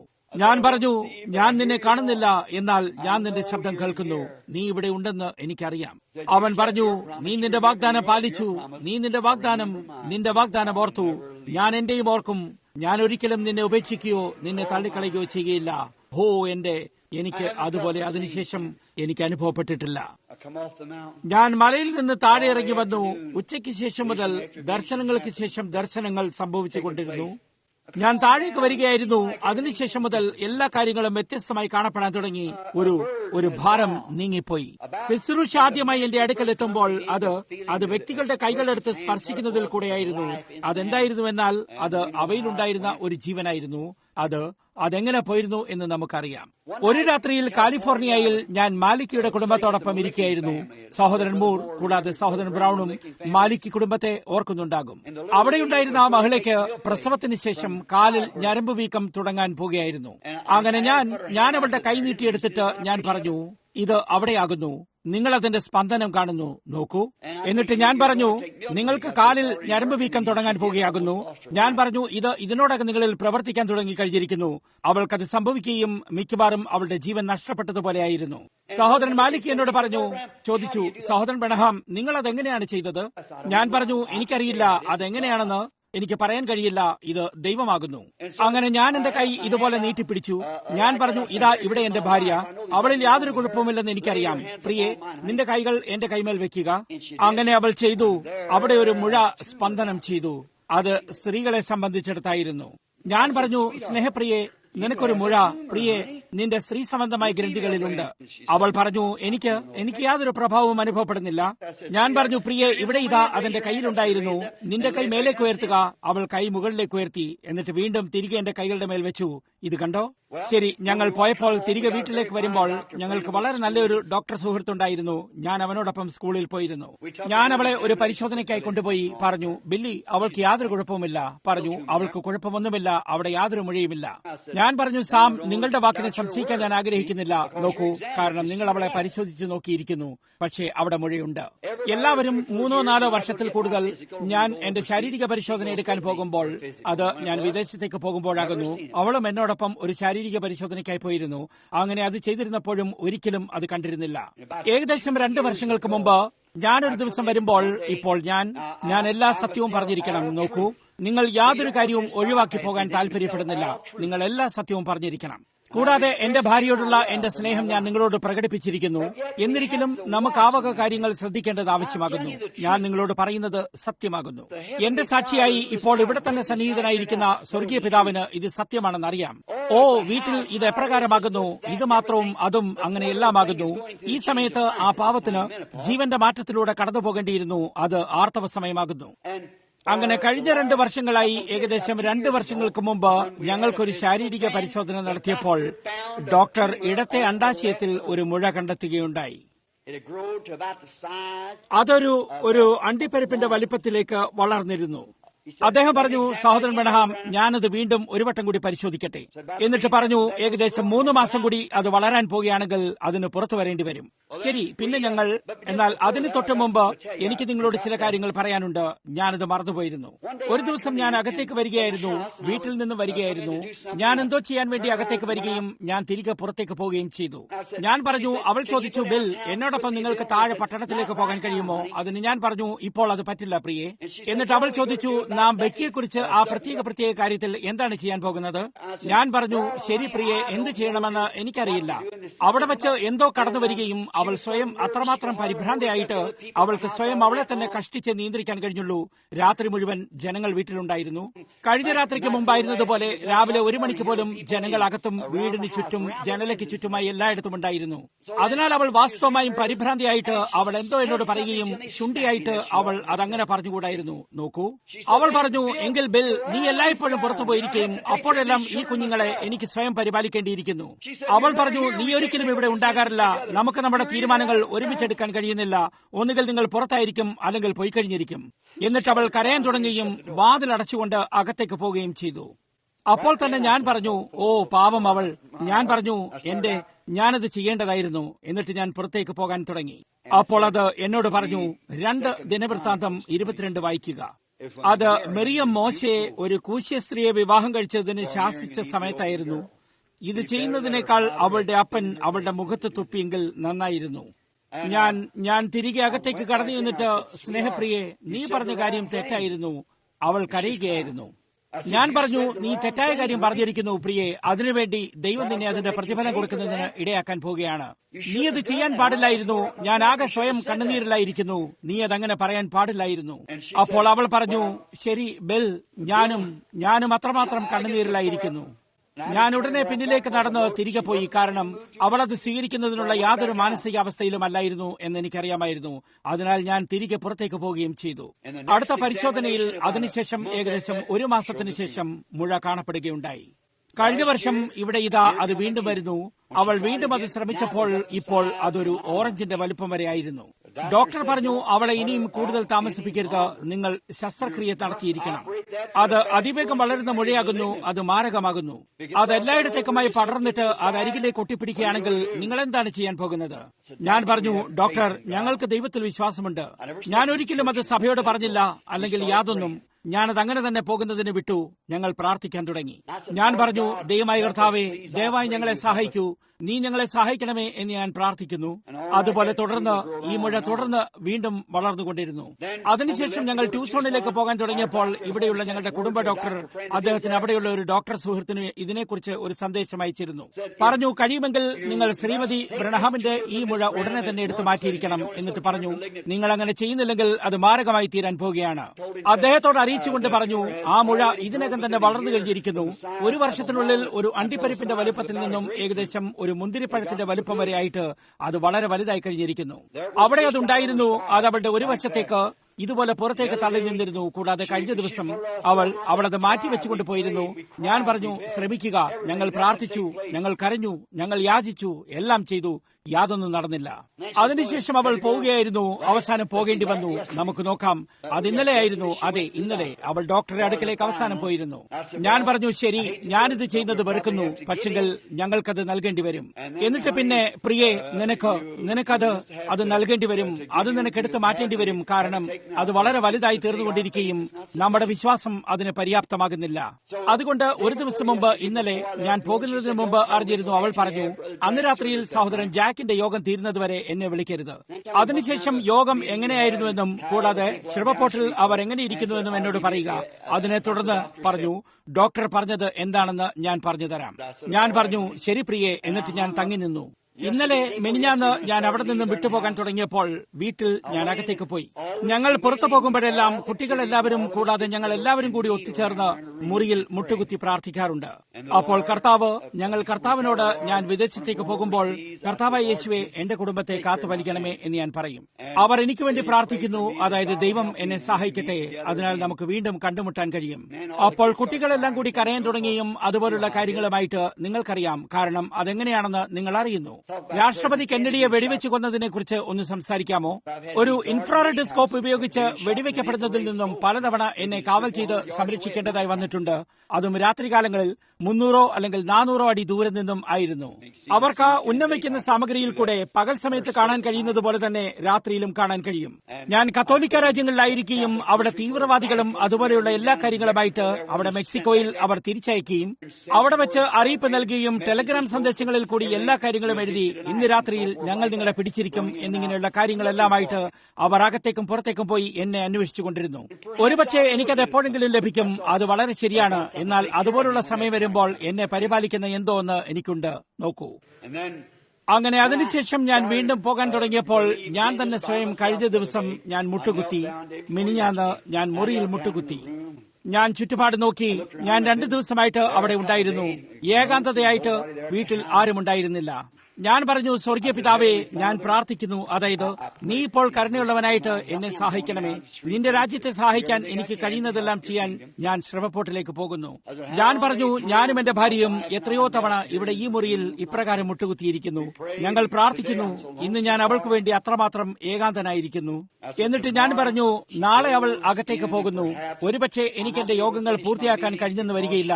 കാരണം ഒരുപക്ഷെ അവളെ ആശുപത്രിയിലേക്ക് കൊണ്ടുപോകും. അത് ഞങ്ങൾ നിന്നോട് എടുത്തു മാറ്റാൻ ആവശ്യപ്പെട്ട ആ വലിയ മുഴയുടെ കാര്യത്തിനാകുന്നു. അത് വളർന്ന് അത്രയുമായിട്ട് ഇപ്പോൾ അത് എടുത്തു കളഞ്ഞിരിക്കണം. ഞാൻ പറഞ്ഞു, ഞാൻ നിന്നോട് യാചിച്ചിരിക്കുന്നു. എന്നിട്ട് ഞാൻ പറഞ്ഞു, കർത്താവേ, അവൾ എന്തെങ്കിലും തെറ്റ് പറഞ്ഞിട്ടുണ്ടെങ്കിൽ അപ്പോൾ അവിടെ ഞാൻ പിച്ചി ചിന്തപ്പെട്ടിരുന്നു. അവൾ എന്തെങ്കിലും തെറ്റ് പറഞ്ഞിട്ടുണ്ടെങ്കിൽ ഞാൻ പറഞ്ഞു, കർത്താവേ, ഒന്ന് ഓർത്തു നോക്കൂ, അവൾ ഒരു വട്ടം പോലും ഒരിക്കലും അത് ചെയ്തിട്ടില്ല. നിന്റെ യോഗങ്ങളിൽ പോകുമ്പോഴൊക്കെയും ഒരു തവണ പോലും എന്നോട് അവൾ എപ്പോഴെങ്കിലും അങ്ങനെ പറഞ്ഞിട്ടില്ല. ഞാൻ പറഞ്ഞു, അവൾ എല്ലായ്പ്പോഴും എന്റെ വസ്ത്രങ്ങൾ വൃത്തിയായും തയ്യാറാക്കി വെച്ചിട്ടുണ്ട്. പിന്നെ എന്റെ കൈക്ക് പിടിച്ച് കരഞ്ഞുകൊണ്ട് പ്രാർത്ഥിച്ചിട്ട് പറയും, കർത്താവിനെ സഹായിക്കുന്ന എന്തെങ്കിലും ചെയ്യാൻ എനിക്ക് കഴിഞ്ഞെങ്കിൽ. ഞാൻ പറഞ്ഞു, കർത്താവെ, അവളുടെ അവസ്ഥയെ നോക്കൂ, അത് ചെയ്യരുതേ കർത്താവെ, ദയവായി അത് ചെയ്യരുതേ.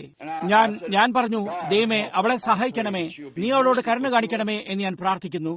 അവൾക്ക് ആ ശസ്ത്രക്രിയയിലൂടെ കടന്നുപോകേണ്ടി വന്നാൽ അവളെ അതിൽ കൂടെ കടന്നുപോകുന്നതിന് സഹായിക്കണമേ. കർത്താവെ, എനിക്കിപ്പോൾ അവളെ നഷ്ടപ്പെട്ടാൽ ഞാൻ എന്ത് ചെയ്യുമെന്ന് എനിക്കറിയില്ല. ഞാനൊരു വൃദ്ധനായ മനുഷ്യനാകുന്നു. ആ കൊച്ചുകുട്ടികളെ വളർത്തേണ്ടിയിരിക്കുന്നു. എനിക്കെന്ത് ചെയ്യാൻ കഴിയും? കർത്താവെ, അവളോട് കരുണ കാണിക്കണമേ. ഞാൻ അവളെ എത്രമാത്രം സ്നേഹിക്കുന്നുവെന്ന് നീ അറിയുന്നു. ഞാൻ പറഞ്ഞു, നീ അവളെ സഹായിക്കുന്നതിന് വേണ്ടി പ്രാർത്ഥിക്കുന്നു.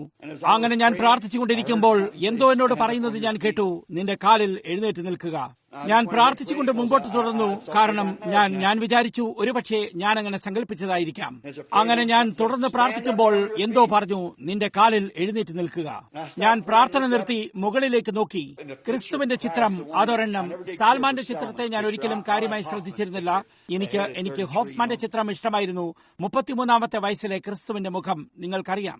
എനിക്കതിന്റെ ഒരു വലിയ ചിത്രം ലഭിച്ചിരുന്നു. കാരണം ആ സമയത്ത് ഞാൻ അവന്റെ ദർശനത്തിൽ കണ്ടപ്പോൾ ആ രീതിയിൽ തന്നെയാണ് അവൻ കാണപ്പെട്ടിരുന്നത്. അങ്ങനെ അതവിടെ ആയിരുന്നു.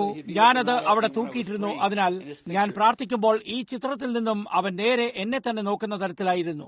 ഞാൻ അവിടെ മുകളിലേക്ക് നോക്കി. എന്നിട്ട് ഞാൻ ആ ചിത്രത്തെ നോക്കി. ഞാൻ ചുറ്റുപാടുമായി എല്ലായിടത്തും നോക്കി. ഞാൻ ഓർത്തു, എന്തായിരുന്നു അത്? നിന്റെ കാലിൽ എഴുന്നേറ്റ് നിൽക്കുക. ഞാൻ ഓർത്തു, ശരി, ഞാൻ എന്റെ കാലിൽ എഴുന്നേറ്റ് നിൽക്കും.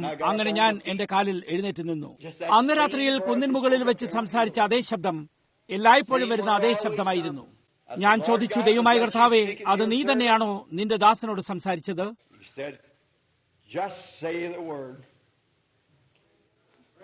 അവൻ പറഞ്ഞു, വചനം മാത്രം പറയുക, ഇനി ആ മുഴ അവിടെ ഉണ്ടാകുകയില്ല.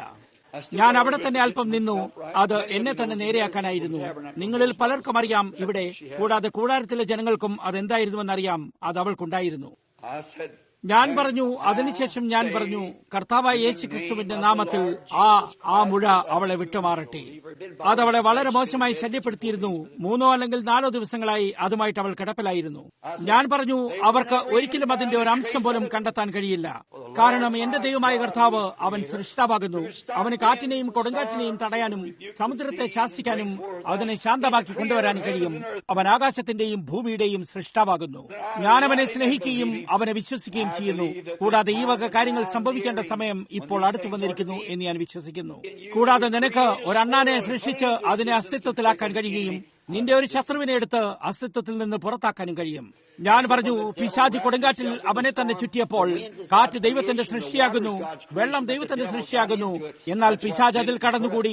അതാണ് അത് ചെയ്തത്. ഇപ്രകാരം കടലിൽ പെട്ടെന്ന് ഒരു ക്ഷോഭമുണ്ടാക്കി. ഞാൻ പറഞ്ഞു, നിനക്കത് ശാന്തമാക്കാൻ കഴിയും.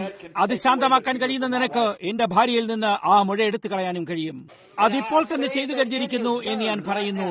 ഇനിയും ഒരിക്കലും അതവിടെ കണ്ടെത്താൻ കഴിയുകയില്ല. ഇത് പൂർത്തിയായിരിക്കുന്നു. ഞാൻ ഉറപ്പോടെ അവിടെ നിന്ന് പോയി എന്റെ മകനോടും മരുമകളോടും അതിനെക്കുറിച്ച് പറഞ്ഞു. ഞങ്ങൾ അവിടേക്ക് ചെല്ലുകയും കഴിഞ്ഞ രാത്രിയിൽ ഞാൻ യോഗത്തെ എടുക്കുന്നതിനു വേണ്ടി അത്രയും വേഗത്തിൽ ഓടിയെത്തിയിരുന്നു. എന്നിട്ട് തിരിച്ചുപോയി അവളെ വിളിച്ചു. അവൾക്ക് ഇതുവരെ ഒന്നും അതിനെക്കുറിച്ച് അറിയില്ലായിരുന്നു. ഞാൻ അവളോട് പറഞ്ഞിരുന്നില്ല. അങ്ങനെ അവളെ വിളിച്ചപ്പോൾ അവൾ എല്ലാ രീതിയിലും വളരെ സന്തോഷവതിയായിരുന്നു. അവൾ പറഞ്ഞു, ബില്ലി, എനിക്ക് നിങ്ങളോട് ചില കാര്യങ്ങൾ പറയാനുണ്ട് പ്രിയനെ. അവൾ പറഞ്ഞു, ആ മൊഴിയുടെ ഒരടയാളവും എങ്ങും ഒരിടത്തും ശേഷിച്ചിരിക്കുന്നില്ല. അങ്ങനെ ഒരു കാര്യം കണ്ടെത്താൻ തന്നെ കഴിയില്ലെന്ന് ഡോക്ടർ പറഞ്ഞു. അവൾ പറഞ്ഞു, ഞാൻ അത്രയും അധികം സന്തോഷവതിയാകുന്നു. അവിടെ ശ്രീമതി നോർമാനും ഇവിടെയുള്ള നിരവധി സഹോദരിമാരും 2 അല്ലെങ്കിൽ 3 പേർ ഇവിടെ ഞങ്ങളോടൊപ്പം മുറിയിലുണ്ടായിരുന്നു. അവൾ പറഞ്ഞു, ഡോക്ടർ പറഞ്ഞു, നിങ്ങൾ പറയാൻ അർത്ഥമാക്കുന്നത് എനിക്ക് മനസ്സിലാക്കാൻ കഴിയുന്നില്ല. 1 മാസം മുമ്പ് അവിടെ ഒരു മുന്തിരിപ്പഴത്തിന്റെ വലിപ്പമുള്ള മുഴയുണ്ടായിരുന്നു. എന്നിട്ട് പറഞ്ഞു, ശ്രീമതി ബ്രൻഹാം, ബാക്കി ഉറപ്പാണ്. മുഴയുടെ ഒരൊറ്റ ലക്ഷണവും നിങ്ങളെക്കുറിച്ചില്ല, ഒന്നും തന്നെയില്ല. ഇത് നമ്മുടെ ദൈവമായ കർത്താവാകുന്നു. ഒരു കൃതജ്ഞതയുടെ ദിവസമല്ലേ? ഓ, യേശുക്രിസ്തുവിന്റെ ദാനത്തിനു വേണ്ടി ദൈവത്തിന് നന്ദി പറയുന്നു. ആ അതിശ്രേഷ്ഠമായ ദാനം എന്നത് അവൻ ഇന്നലെയും ഇന്നും എന്നേക്കും അനന്യനാകുന്നു എന്നതാകുന്നു. അത് സത്യമാകുന്നു. ആകാശത്താലോ അല്ലെങ്കിൽ ഭൂമിയാലോ അല്ലെങ്കിൽ മറ്റെന്തെങ്കിലുമായോ സത്യപ്രതിജ്ഞ ചെയ്യുന്നതിൽ ഞാൻ വിശ്വസിക്കുന്നില്ല. എന്നാൽ വേദപുസ്തകം എന്റെ ഹൃദയത്തിന് മേലെ ആയിക്കൊണ്ട് ഞാൻ സ്നേഹിക്കുന്ന ദൈവത്തിന് ആ പറഞ്ഞ ഓരോ വാക്കും യഥാർത്ഥമായും സത്യമാണെന്ന് അവൻ അറിയുന്നു. കൃതജ്ഞതയുടെ ദിവസം. എനിക്ക് നാളെ അല്ലെങ്കിൽ അടുത്ത കുറച്ച് ദിവസങ്ങൾക്കുള്ളിൽ യോഗം തന്നെ വിട്ടു പോകേണ്ടി വരുമെന്ന് ഞാൻ കരുതിയിരുന്നു. ക്രിസ്മസ് സമയത്ത് ഞാൻ വീട്ടിൽ തിരിച്ചെത്തുമെന്ന് ജനങ്ങൾക്ക് വാഗ്ദാനം ചെയ്യാൻ പോലും കഴിഞ്ഞിരുന്നില്ല. എന്റെ കുട്ടികളെ തന്നെ അവരെ ക്രിസ്മസിന് വേണ്ടി വീണ്ടും തിരികെ വീട്ടിലേക്ക് കൊണ്ടുവരാൻ പോലും. അതറിയുമ്പോൾ എന്റെ ഹൃദയം തന്നെ വിറച്ചു പോകുന്നു. അതായത് ഒരു മുന്തിരിപ്പഴത്തിന്റെ വലുപ്പമുള്ള ഒരു മുഴയുടെ ഒരു ശസ്ത്രക്രിയയ്ക്ക് വേണ്ടി എന്റെ ഭാര്യയെ കാത്തിരിക്കുകയായിരുന്നു. അവിടെയായിരുന്നു അത്. ദൈവത്തിന്റെ അതേ വചനം അത് പറഞ്ഞു, നീ ആഗ്രഹിക്കുന്നതെന്തും പറയുക, അതേ രീതിയിൽ അതായിരിക്കും. ഞാൻ പറഞ്ഞു, ആ മുഴ പൊയ്ക്കഴിഞ്ഞിരിക്കണം. അവർ ഒരിക്കലും ഇനിയും അത് കണ്ടെത്തരുത്. അങ്ങനെ ഇന്ന് അതില്ലാതായിരിക്കുന്നു. അരിസോണയിലെ ട്യൂസണിലുള്ള ഏറ്റവും മികച്ച ശസ്ത്രക്രിയാ വിദഗ്ധനും ഏറ്റവും മികച്ച ഡോക്ടർമാരും അവിടെയുള്ള സ്റ്റാഫിൽ ഉണ്ടായിരുന്നു. അപ്പോൾ ഇതിന് കുറച്ച് ദിവസങ്ങൾക്ക് മുമ്പ് അവിടെ ഇതുപോലൊരു വലിയ മുഴയുടെ സംഭവം അവർക്ക് അവിടെ ഉണ്ടായിരുന്നു. അതേ ഡോക്ടർക്ക് ഇതിന്റെ ഒരു തുമ്പ് പോലും കണ്ടെത്താൻ കഴിഞ്ഞില്ല. എന്നിട്ട് ഇതുപോലൊരു സ്വതന്ത്രമായ പ്രസ്താവന എഴുതി തന്നു. അതായത് ശ്രീമതി ബ്രൻഹാമിന് മുഴയുടെ യാതൊരു ലക്ഷണങ്ങളും ഒരിടത്തും ഒട്ടും തന്നെയില്ല. ഓ, ദൈവത്തിന് നന്ദിയുണ്ടായിരിക്കട്ടെ. ഇതെനിക്ക് നന്ദി പറയുന്ന ഒരു ദിവസമാണ്. അതിനെല്ലാം ഉപരിയായി അറിയാനിടയാകുന്നത് ഏതെങ്കിലും ഒരു ദിവസം ഞാൻ അവിടെ വെച്ച് വിവാഹം കഴിച്ച ആ ചെറിയ മുഖം. ദൈവത്തിന് സ്തുതിയായിരിക്കട്ടെ. ഏതെങ്കിലും ഒരു ദിവസം മരണത്തിന്റെ ഈ വാർദ്ധക്യ അടയാളങ്ങൾ മാഞ്ഞു പോകുമ്പോൾ ഞങ്ങൾ യുവത്വത്തിന്റെ സാദൃശ്യത്തിൽ അവിടെ ഉണ്ടായിരിക്കും. ഇനി ഒരിക്കലും പിന്നെ വൃദ്ധരാകുകയില്ല. കൂടാതെ യേശു ക്രിസ്തുവിലൂടെ ദൈവത്തിന്റെ ദാനമായി ഇപ്പോൾ നാം സ്വീകരിച്ചിരിക്കുന്ന പരിശുദ്ധാത്മാവ്, അതാണ് നമുക്കിത് നൽകിയിരിക്കുന്നത്. അത് ഈ നങ്കൂരമാകുന്നു. സ്നേഹിതരെ, അതിലേക്ക് ഇന്ന് നോക്കൂ. നിങ്ങളൊരു നന്ദിയുള്ള ജനങ്ങളെ കുറിച്ചൊന്ന് സംസാരിക്കുക. ലോകത്തിലുള്ള എല്ലാവരെക്കാളും ഏറ്റവും അധികം നന്ദിയുള്ള ജനങ്ങൾ നാം ആകേണ്ടിയിരിക്കുന്നു. രോഗശാന്തിക്ക് പുറമെ ഈ സംഭവിച്ചുകൊണ്ടിരിക്കുന്നതായ കാര്യങ്ങൾക്ക് പുറമെ ഇതെന്താകുന്നു? ഇതാ തികഞ്ഞ ഉറപ്പാകുന്നു. അതായത് അതേ ദൈവം തന്നെ, അതേ സ്വഭാവത്തിൽ, അതേ അഗ്നിസ്തംഭത്തിൽ, അതേ ദൈവദൂതൻ, ഇന്നലെയും ഇന്നും എന്നേക്കും അനന്യനായ അതേ യേശു, അതേ പ്രവൃത്തികളെ അതേ ശക്തിയാൽ തന്നെ അതേ നാമത്തിൽ കൂടെ ചെയ്യുന്നതാകുന്നു. ആത്മാവിൽ എന്തൊരു നങ്കൂരമാകുന്നു, ഉറച്ചതും ഉറപ്പുള്ളതും. സ്വർഗത്തിലെ ദൈവമായ കർത്താവ് നിങ്ങളെ സമൃദ്ധിയായി അനുഗ്രഹിക്കട്ടെ, നിങ്ങളെ എല്ലാവരെയും. നമുക്ക് പ്രാർത്ഥനയ്ക്കായി തലവണങ്ങാം. കർത്താവെ, ഞാൻ വളരെയധികം നന്ദിയുള്ളവനാകുന്നു. കർത്താവെ, എനിക്കെന്ത് പറയണമെന്ന് അറിയില്ല. എനിക്കതൊട്ടും പ്രകടിപ്പിക്കാൻ കഴിയില്ല. കുറച്ചു നേരം മുമ്പ് ആ ഗാനം ആലപിച്ചപ്പോൾ ആ ജനങ്ങൾ ആ പാട്ട് പാടുകയായിരുന്നു. എന്റെ ഹൃദയത്തിൽ സന്തോഷത്താൽ തുള്ളിച്ചാടുകയായിരുന്നു. അപ്പോൾ സാക്ഷ്യം എന്റെ ഹൃദയത്തിലേക്ക് കടന്നു വന്നു. അങ്ങനെ ഇപ്പോൾ സ്വർഗീയ പിതാവേ, അവിടുന്ന് ഈ കാര്യങ്ങൾ സത്യമാണെന്ന് അറിയുന്നു. അവിടുന്ന് അറിയുന്നു, എന്റെ ഹൃദയത്തിന്റെ ആഴത്തിൽ നിന്നും അത് തന്നെ സത്യമാണെന്ന് അറിയുന്നു. കർത്താവെ, ശരിയല്ലാതെ മറ്റൊന്നും അവരോട് പറയാൻ എനിക്ക് യാതൊരു കാരണവുമില്ല. ദൈവമേ, ഞാൻ പ്രാർത്ഥിക്കുന്നു, അതായത് ഇന്ന് ഇവിടെ സന്നിഹിതരായിരിക്കുന്ന ഈ ക്രിസ്തീയ സഹോദരീ സഹോദരന്മാരെ എല്ലാം ഇവിടെ കാണാൻ എന്റെ ഹൃദയത്തിൽ അനുഭവിക്കാൻ ഇടയാക്കണമേ. അവർ ക്രിസ്തുവിന്റെ ബന്ധനങ്ങളിൽ എന്റെ സഹോദരീ സഹോദരന്മാരാകുന്നു. എന്നോടൊപ്പം സന്തോഷിക്കുക കൃതജ്ഞതയോടെ, കാരണം എന്റെ കൊച്ചു കൂട്ടുകാരിയോട് ദയ കാണിക്കപ്പെട്ടിരിക്കുന്നു. ഭൂമി ദൈവത്തെ സ്തുതിക്കുന്നു, പ്രകൃതി ദൈവത്തെ സ്തുതിക്കട്ടെ, ജീവനുള്ളതെല്ലാം ദൈവത്തെ സ്തുതിക്കുകയും നമുക്കുണ്ടായിരിക്കുന്ന ഈ മഹത്തായ സമയത്തിനു വേണ്ടി നന്ദി പറയുകയും ചെയ്യട്ടെ. സ്നേഹവാനായ സ്വർഗീയ പിതാവേ, അവിടെ ഒരു കൊച്ചുകുട്ടി ഒരു ചക്രക്കസേരയിൽ ഇരിക്കുന്നതായി ഞാൻ കാണുന്നു. കൂടാതെ രോഗികളും ആവശ്യക്കാരുമായി മറ്റുള്ളവർ ഇവിടെ ഉണ്ടായിരിക്കുന്നു. നീ ഞങ്ങളുടെ ആത്മാക്കളുടെ രക്ഷയുടെ ദൈവമായിരിക്കുന്നത് പോലെ ഞങ്ങളുടെ എല്ലാ രോഗങ്ങളെയും ക്ലേശങ്ങളെയും സുഖപ്പെടുത്തുന്ന ദൈവം നീയാകുന്നു. നീ ഇപ്പോഴും ഈ സാക്ഷ്യങ്ങളെല്ലാം അവർ അതിനെ ആയിരക്കണക്കിന് സ്ഥാനം ചെയ്യുമ്പോൾ ഇത് വെറും ഒന്നോ അല്ലെങ്കിൽ രണ്ടെണ്ണം മാത്രമാകുന്നു. അത് നിന്റെ ഈ എളിയ ദാസൻ എവിടെയും ഒന്നിലും ഒരു കളങ്കവുമില്ലാതെ നീ നിർവഹിച്ചു കണ്ടിരിക്കുന്നതാകുന്നു. കൂടാതെ നീ ഇപ്പോഴും യഹോവ ഇരയാകുന്നു എന്ന് ഞങ്ങൾ അറിയുന്നു. നീ രോഗശാന്തിക്കായി നേരത്തെ തന്നെ ബലിയെ നൽകിക്കഴിഞ്ഞിരിക്കുന്നു. ആ മുഴയെ എന്റെ ഭാര്യയുടെ അരികിൽ നിന്നും നീക്കം ചെയ്ത അതേ ദൈവം നീ ട്യൂസോണിലുള്ളതുപോലെ അത്രയും തന്നെ ഇപ്പോൾ ഇവിടെ ഷിരോപോർട്ടിലും ദൈവമാകുന്നു. എന്നിരിക്കലും ഞാൻ അവളിൽ നിന്നും 2000 മൈലുകൾ ആ സമയത്ത് അകലെയായിരുന്നു. ദൈവമേ, നിന്റെ വിശുദ്ധ സാന്നിധ്യം ഇന്ന് ഈ കൂടാരത്തിൽ നിറയാനിടയാകട്ടെ എന്ന് ഞാൻ പ്രാർത്ഥിക്കുന്നു. രോഗശാന്തിയുടെ ശക്തിയോടെ കൂടെയായിട്ട് ഇവിടെയുള്ള എല്ലാ രോഗികളായ വ്യക്തികളെയും സുഖപ്പെടുത്താനിടയാക്കുകയും കർത്താവെ, ഈ കൃതജ്ഞതയുടെ അനുഗ്രഹങ്ങൾ രാജ്യത്തുടനീളം അങ്ങോട്ടും ഇങ്ങോട്ടും മണിമുഴക്കുന്നതിനിടയാക്കണമേ. അതായത് നീ ഇന്നലെയും ഇന്നും എന്നേക്കും അനന്യനാകുന്നു. നിത്യനായ ദൈവമേ, ഇത് അനുവദിച്ചു തരണമേ. ഇപ്പോൾ നിങ്ങൾ ഇവിടെ ഇരിക്കുന്ന ജനങ്ങൾ പരസ്പരം കൈകൾ മറ്റൊരാളുടെ മേൽ വെച്ചുകൊണ്ട് പ്രാർത്ഥിക്കുക. ദൈവസാന്നിധ്യത്തിന്റെ വിശ്വാസത്തിന്റെ ഐക്യത്താൽ നിങ്ങളെ തമ്മിൽ ബന്ധിപ്പിക്കുക. കൂടാതെ ഓർക്കുക, അതായത് നിങ്ങൾ ഓരോരുത്തരും പ്രത്യേക അവകാശമുള്ളവരാകുന്നു. ഞാൻ നിങ്ങളോട് പറഞ്ഞത് സത്യമാണോ അല്ലെങ്കിൽ അല്ലയോ എന്നുള്ളതിന് ദൈവം എന്നെ ന്യായം വിധിക്കും. അതെപ്പോഴെങ്കിലും പരാജയപ്പെട്ടിട്ടുണ്ടോ? ഞാൻ നിങ്ങളോട് എന്തെങ്കിലും പറഞ്ഞിട്ട് അതെപ്പോഴെങ്കിലും സംഭവിക്കാതിരുന്നിട്ടുണ്ടോ? ആ സമയത്ത് ശമൂവേൽ പറഞ്ഞതുപോലെ അപ്പോൾ അവർ ഒരു രാജാവിനെ ഉണ്ടാക്കാൻ പോകുകയായിരുന്നു. അത് ശൗലായിരുന്നു. അവൻ പറഞ്ഞു, യഹോവയുടെ നാമത്തിൽ ഞാൻ നിങ്ങളോട് എന്തെങ്കിലും പറഞ്ഞിട്ട് അത് സംഭവിക്കാതിരുന്നിട്ടുണ്ടോ? എന്റെ ഭക്ഷണത്തിന് വേണ്ടി ഞാൻ നിങ്ങളോട് എപ്പോഴെങ്കിലും പണം യാചിച്ചിട്ടുണ്ടോ? ഇല്ല ശമൂവേൽ. എന്നാൽ ഞങ്ങൾക്കപ്പോഴും ഒരു രാജാവിനെ വേണം. ഞങ്ങൾക്കിപ്പോഴും ഞങ്ങളുടെ സ്വന്തമായി ഭൗമിക രാജാവിനെ വേണം. ദൈവം അവരുടെ രാജാവാണെന്ന് ശമൂവേൽ അറിഞ്ഞിരുന്നു. സ്നേഹിതരെ, ഞാൻ നിങ്ങളോട് പറയുന്നു, ഇന്ന് രാവിലെ ഞാൻ നിങ്ങൾക്ക് സാക്ഷ്യം വഹിക്കുന്നു. ദൈവത്തിന്റെ ദാനം ഒരു തവണ പോലും എപ്പോഴെങ്കിലും പരാജയപ്പെടുന്നത് നിങ്ങൾ കണ്ടിട്ടുണ്ടോ? അത് നാം ഇന്ന് രാവിലെ അതിനെക്കുറിച്ച് വായിച്ചിരിക്കുന്നില്ലേ? ഇല്ല ശ്രീമാൻ, ഇത് യേശു ക്രിസ്തുവാകുന്നു. ഇതിന് പരാജയപ്പെടാൻ കഴിയില്ല. ശാസ്ത്രം അത് തെളിയിച്ചിരിക്കുന്നു. സഭ അതിനെക്കുറിച്ച് അറിയുന്നു. അവനിപ്പോൾ ഇവിടെയാകുന്നു. ഈ നിമിഷം തന്നെ അവൻ ഇവിടെയാകുന്നു. അവിടെയുള്ള ഒരേ ഒരു കുറവായ കാര്യമെന്നത് നിങ്ങളുടെ വിശ്വാസം കൊണ്ട് ആ വചനത്തെ എടുത്ത് അതുകൊണ്ട് സ്വയം നിങ്ങളെ തന്നെ അഭിഷേകം ചെയ്യുക എന്നത് മാത്രമാണ്. അപ്പോൾ അവൻ നിങ്ങളെ സുഖപ്പെടുത്തും. അങ്ങനെ പരസ്പരം ഒരാൾ മറ്റൊരാളുടെ മേൽ കൈവച്ചുകൊണ്ട് ദൈവത്തോട് നിങ്ങളുടെ സമ്പൂർണ്ണ ഹൃദയത്തോട് നിലവിളിച്ചുകൊണ്ട് പറയുക, ദൈവമായ കർത്താവേ, ആകാശത്തിന്റെയും ഭൂമിയുടെയും സൃഷ്ടാവേ, 2000 വർഷം മുമ്പ് ആ കൊടുങ്കാറ്റിനെ നിർത്താൻ കഴിഞ്ഞവനായി നീ അത് ചെയ്തിരിക്കുന്നു. നീ ഇപ്പോൾ ഇവിടെ വെച്ച് അത് വീണ്ടും ചെയ്തിരിക്കുന്നു. നീ എന്റെ രോഗം നിർത്തി. നീ എന്നെ സൗഖ്യമാക്കിയിരിക്കുന്നു. സർവശക്തനായ ദൈവമേ, എന്റെ ഹൃദയത്തിൽ ഞാൻ നിന്നോട് നന്ദിയുള്ളവനാകുന്നു.